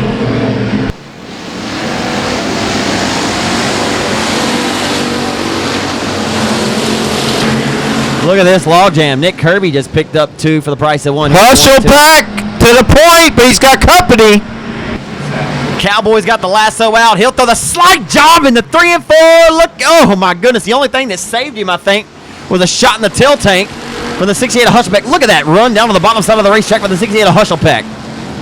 This is going on and on and on, ain't it? Now. Let's do it again. Turn 4. Why not? I'm just holding my head in awe. Look at this. Richard Blanchard was a part of one of the most exciting heat races we saw here earlier this year, Bill, with Cody Myers. I'm not sure if you remember that. But, man, how many lead changes have we had here? We say one slider deserves. I think Cowboy might have him now. We'll see. They go neck and neck in the 3 this time. Cowboy Blanchard trying to fend off. He does. Hushelpeck will sit down and take a seat in second for the time being.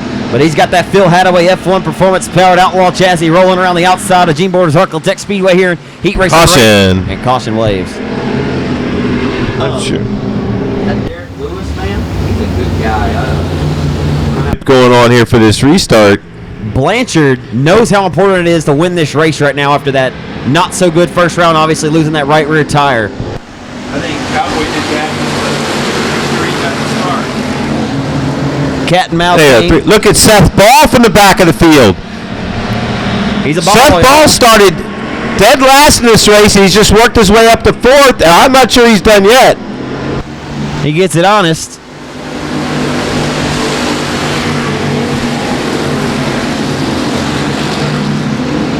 Can't give that outside to Ricky Sessions, though. Ricky Sessions is going to come back on him here and take over that 4th spot. Derek Lewis holding down 3rd. Leaders getting away.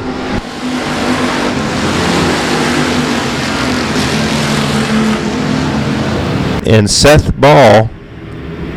Look out for him. Yeah, and he's got the outside now. Here we go. Last year's 5th place finisher in the main event, Ricky Sessions in the 5th spot. So contact with Derek Lewis in the 98 and Ball on the restart. That will allow Ross Malone to try to take advantage here on the inside of the racetrack. Ross Malone driving for Chad Cox, his number 2 machine.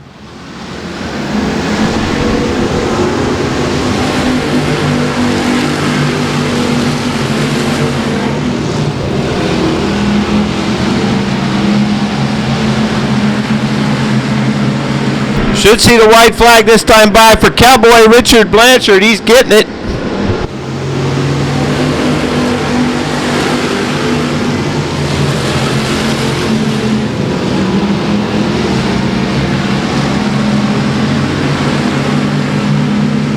Husselpack, in a last-ditch effort for the win, not going to get it done.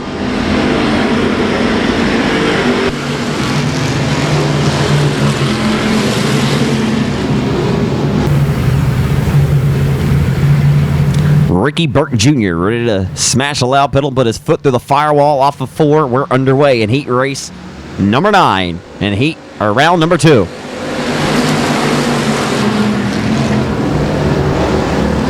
Dave Motorsports has all the parts you need from the front to the back bumper and all parts in between. There'll be a few folks calling up the Dave Motorsports warehouse tomorrow.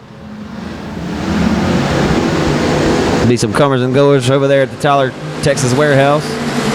Get some guys back on track as Ricky Burke Jr. showing up and living up to his moniker, Slick Rick. He never showed up at the racetrack with a bad-looking piece, that's for sure. Even if he didn't always have the best-looking car, he had a sweet helmet.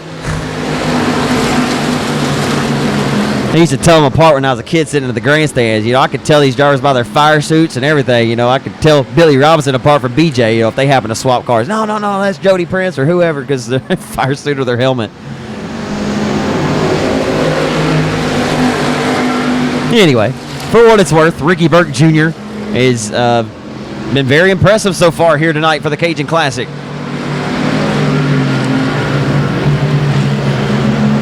He's one of those 86 different drivers who have qualified for more than one Cajun Classic A main.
White flag is out, the final trip around the racetrack for Slick Ricky Burke Jr. What a performance in that bootlegger race car, PTS powered, number 55 at Elysian Fields, Texas. A happy man and a proud father of twins these days. He rolls off at corner number 4. It'll be Slick Rick at we're going to call him a Louisiana boy still. He'll take the win in 55, even though he's a Denver Bronco fan, I believe. Earlier, and I believe getting a dead last finishing position, unfortunately, in his first round, so he's going to look to make up for that here.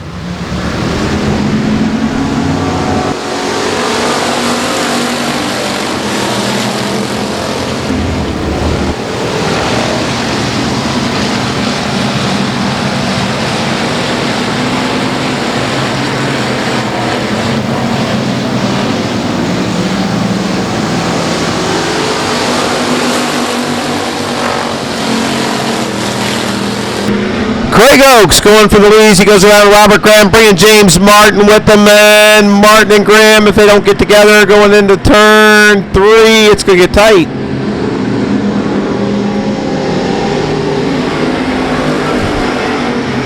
Mike Wells on the inside. Meanwhile, Tim Brown has moved into 6th from the back of the field.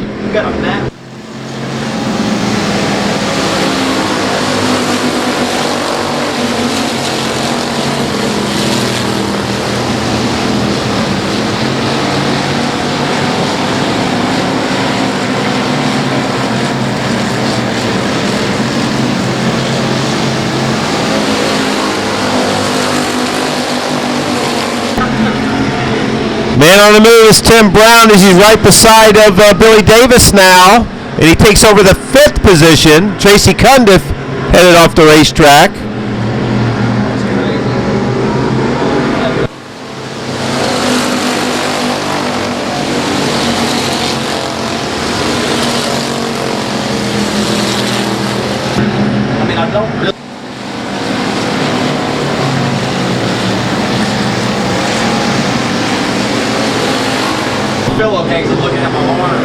Big lead for Craig Oaks. Good battle for second as Graham, James Martin, Mike Wells, and here comes Tim Brown from the back of this field from the 9th starting spot. Here comes James Martin trying to get second.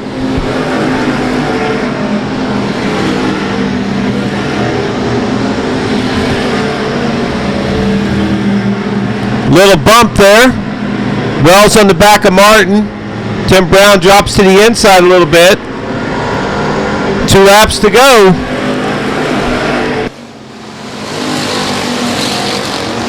Now Wells drops to the inside trying to get around James Martin. White flag in the air. Craig Oaks way out in front. Here comes your battle for second under the white flag. Tim Brown picks up one more spot. He's in 4th. Robert Graham and James Martin just ahead of him. Checkers in the air. Craig Oaks, piece of cake. Final corner for Robert Graham. Robert's going to get second. Martin, Tim Brown, and Mike Wells, your top 5. 2001 King of the Hill to Whitehead. Broke on lap 42 in the B1 and here to the race lead. Justin Whitehead, the 6-time Cajun Classic winner inside of 3. Shannon Parker along the outside in 18. Big Bad Bowden, Travis Bowden on the 11. Side of the 4th row, Luke Lazier. In the 27L, Thomas Woodruff. And Grigsby throws a haymaker into 1 and 2 with Whitehead along the inside and splitting the gap down the back straightaway with Little John Tuggle. Oh, this should be a lot of fun. The $7,000 winner of the 3rd annual King of the Hill, the Boot Hill Speedway this season, looks to hold on to the race lead. A pair of 1s, a B1, and a 175. Derek Grigsby. Swept the limited modified and the factory stock portion of this year's 3rd annual King of the Hill event. Like I said a few moments ago, got $8,000 total dollars for his efforts. I'm sure we made arrangements with Joe Ball and his racing team out of Farmerville, Louisiana. Right now, the 6-time Cajun Classic winner, Whitehead, all over the back tail tank of the B1 of Grigsby. You know this will be fun. Grigsby and Whitehead going to drive it down to the bottom of the racetrack at 36J and look to drift up the racetrack and clear the B1. And Grigsby is up to the challenge, and he separates himself by that car length into turn number 3. 3 scored. It'll be 4 scored this time with 6 laps to go with the Marshall Missile out front of the 6-time Cajun Classic winner, Justin Whitehead. Justin Whitehead's won this race back-to-back. 6-time winner, of course. And him and Doug Vick Jr., the only drivers that make this race 10 times. Out of the 12 years it's been contested, as we are on the 13th annual tonight, and Whitehead's back and got that momentum back to the tail tank of the B1. He's going to make Derek Grigsby earn it each and every circuit. These guys have had some pretty tough battles over the last several years in both limited modified and factory stock action.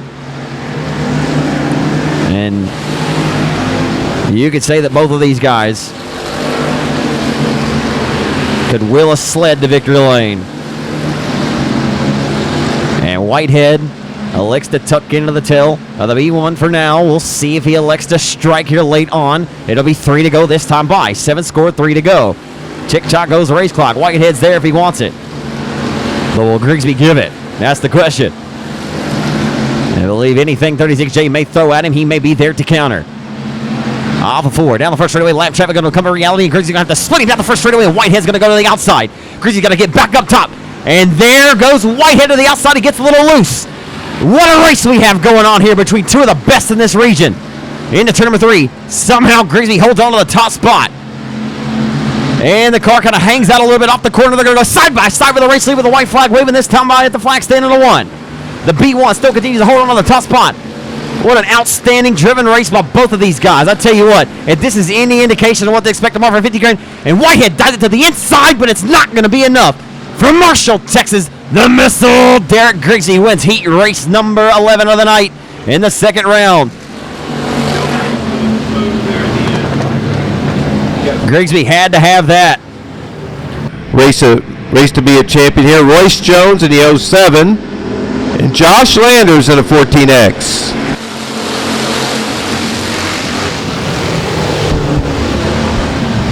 Look at that. Fading out. You know, Scott Bursa's got himself some nice shots tonight. Look at Adam Roy, the 2014 Cajun Classic winner, going to slide the field here in the 3 and 4. Man, that car's got some forward bite. How did you do it at first? He started waiting back. Remember?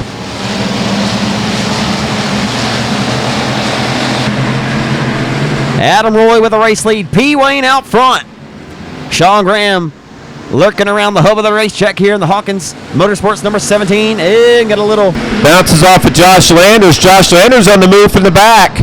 I think he bounced. He's up to 4th. I think there was just a little bit of slight contact here on the front straightaway. He come down to the 14. Lockie in the 17. Kind of out of Graham's doing there. Oh, boy. That's a hard hit. Jeff Lewis. And we have 7 laps to go on our final factory stock heat race of the evening. That's your only former USMTS modified winner in this race, Skeet Amison. Whoever sending it. Oh, Hennigan's in this? No, I was talking about this particular heat race, yeah. You'd be a USMTS winner in every heat race, right? Right. Jason Eagles, you win at least one USMTS race, maybe?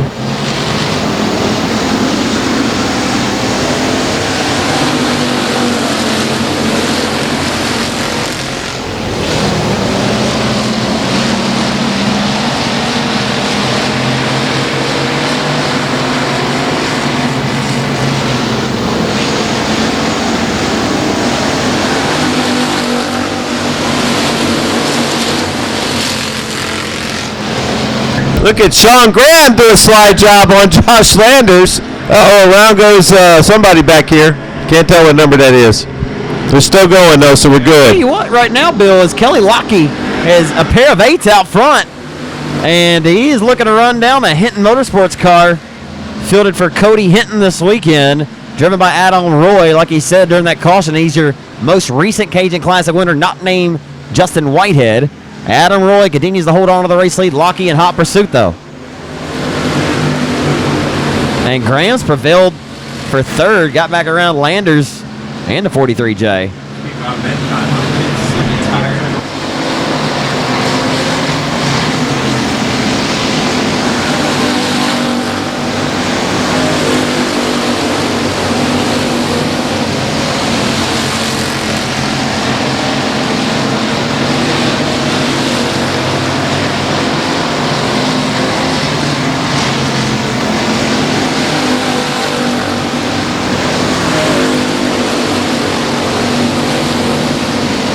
Last trip around for the pair of 8s.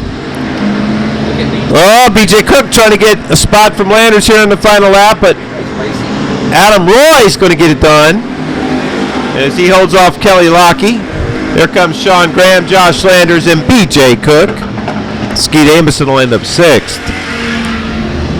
So your unofficial...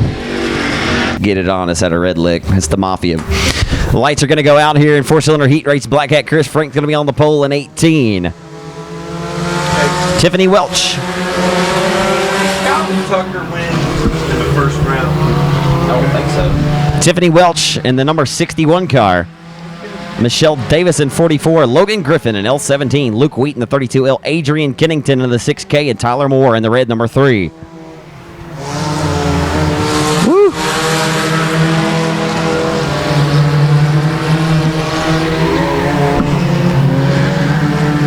Wheat holds on to 2nd. Logan Griffin of the AV Performance L17 into the 3rd spot. Out front, it's Black Cat Chris Franks. One last Saturday night at the Boot Hill Speedway in Greenwood, Louisiana. So Franks continues the lead. Luke Wheat, who has a pair of victories at the Boot Hill Speedway as well this season. Logan Griffin, young man's been very impressive in his young racing career. And Tiffany Welch now on the 4 cylinders. Oh, Tyler Moore here at the tail in the red 3 and the 44 You're getting together a little bit there. Michelle Davis. Did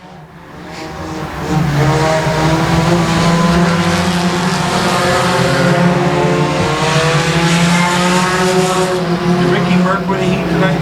Yes, second round.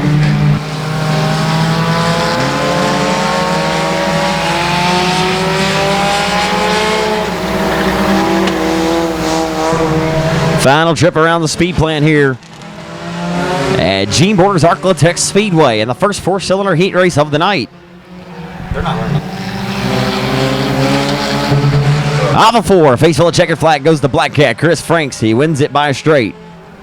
Alpha 4 going to drag race to the line. Luke Wheat will hold off the L17 of Logan Griffin out of Farmerville, Louisiana.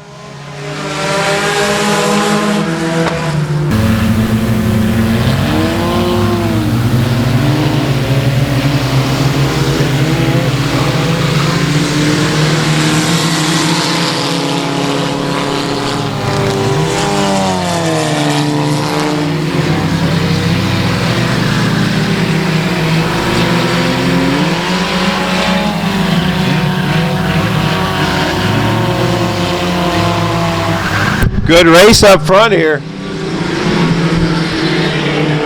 Connor Mewborn trying to chase down our race leader. That's Clay Atwood showing the way, I believe.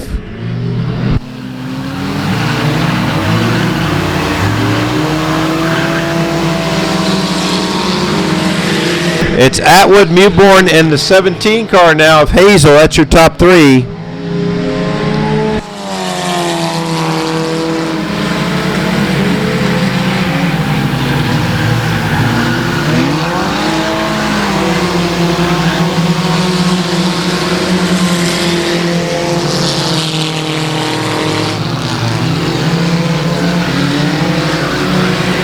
Oh, the two orange cars, the 62 and the 88 get together. And that's going to put us under caution. Look out, leaders.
But in 20 laps, one of them's going to win.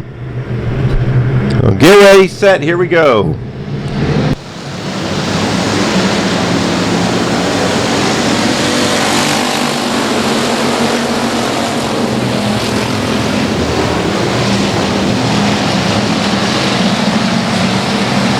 Kenazero and Nation battling it out. We're going to go 3 wide, right through the middle of turn 4. Scott Young is on the move in that 18Y car. He's up to 3rd, now 4th.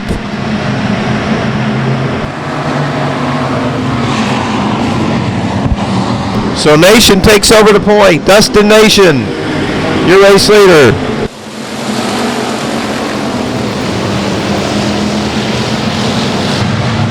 Wow, they're 3 wide, 4 wide back there near the tail end of the pack. Canizero, all these drivers trying to get Just their first. nowhere to go. They're all boxed in.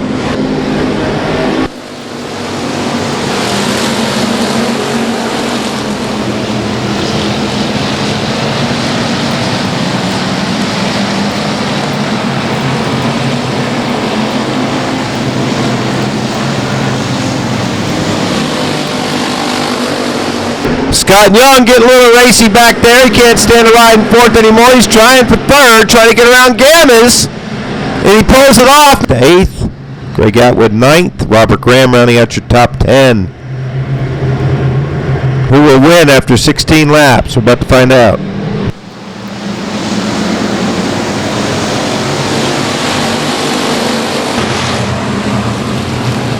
All of a sudden, here comes Scott Young on the restart. Goodness. Chris Shaw just pushed up the hill.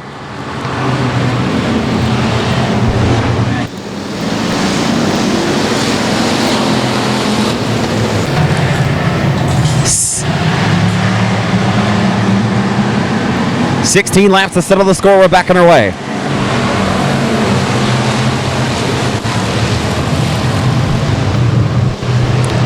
This racetrack is absolutely unbelievable right now from top to bottom. If this is anything of what to expect tomorrow with $5,000, $500 to start on the line here for the 13th annual Cajun Classic, you got a good one coming to you here in Vivian. Some contact down the front straightaway off at corner number 4. Scott Young, man on a mission. But here, Destination trying to put another wagon to victory lane.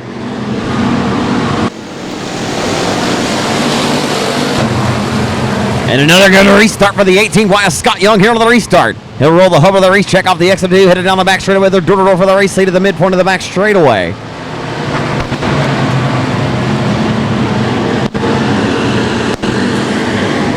Nation going to use that top side advantage.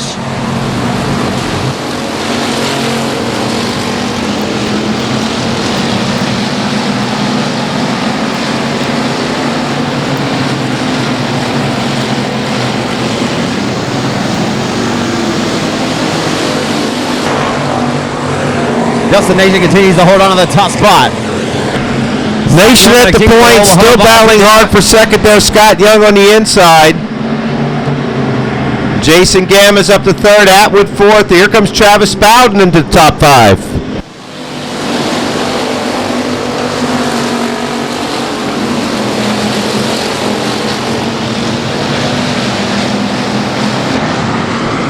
Greg Atwood will pull ahead of the 18Y into turn number 3. Off of 4. Now Bowden trying to make it 3 wide off of 4.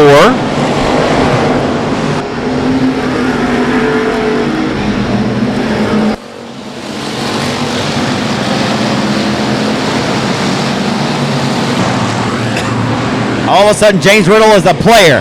Gammas started to get racy.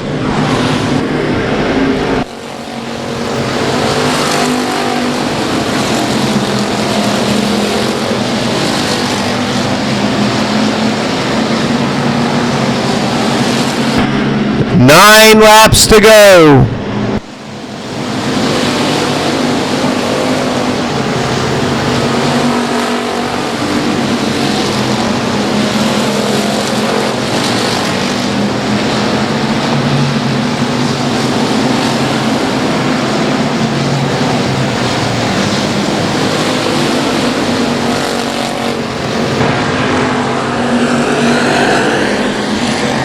If James Riddle wants to win this race, he's got to pull the trigger. Top 5 cars pretty evenly matched.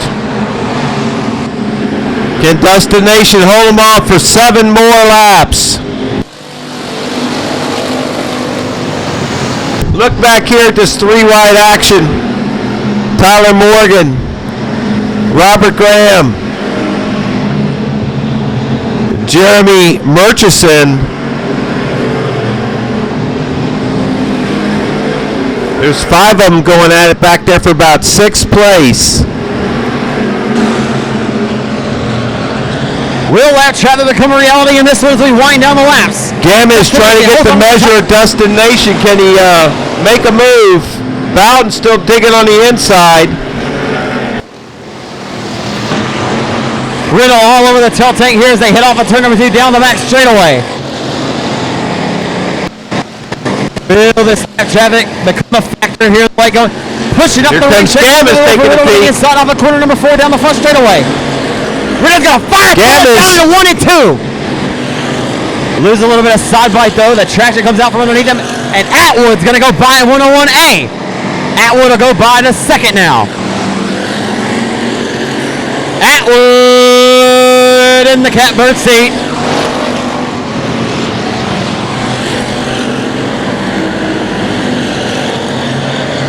How bad do you want it? Greg Atwood says, I want it pretty bad. He'll go to the inside with the race lead off of corner number 4 down the front straightaway into turn number 1. Destination holds on to the top spot here in 94. And they roll off a 2 down the back straightaway. 1.5 laps to go this time by. 1 lap to go when they cross the stripe. Little easy. Wyatt Williams going to wave the white flag in front of their face. Destination in that bootlegger racing chassis built by James Griffin. As led nearly every single lap with a drop of the hat on this one. Final time down the back straightaway in the turn number 3. He'll hold on and he'll get the job done. His first win of his career is going to come on the Friday night special here for the Cajun Classic. Destination had the $500 starting spot and his first ever victory here tonight.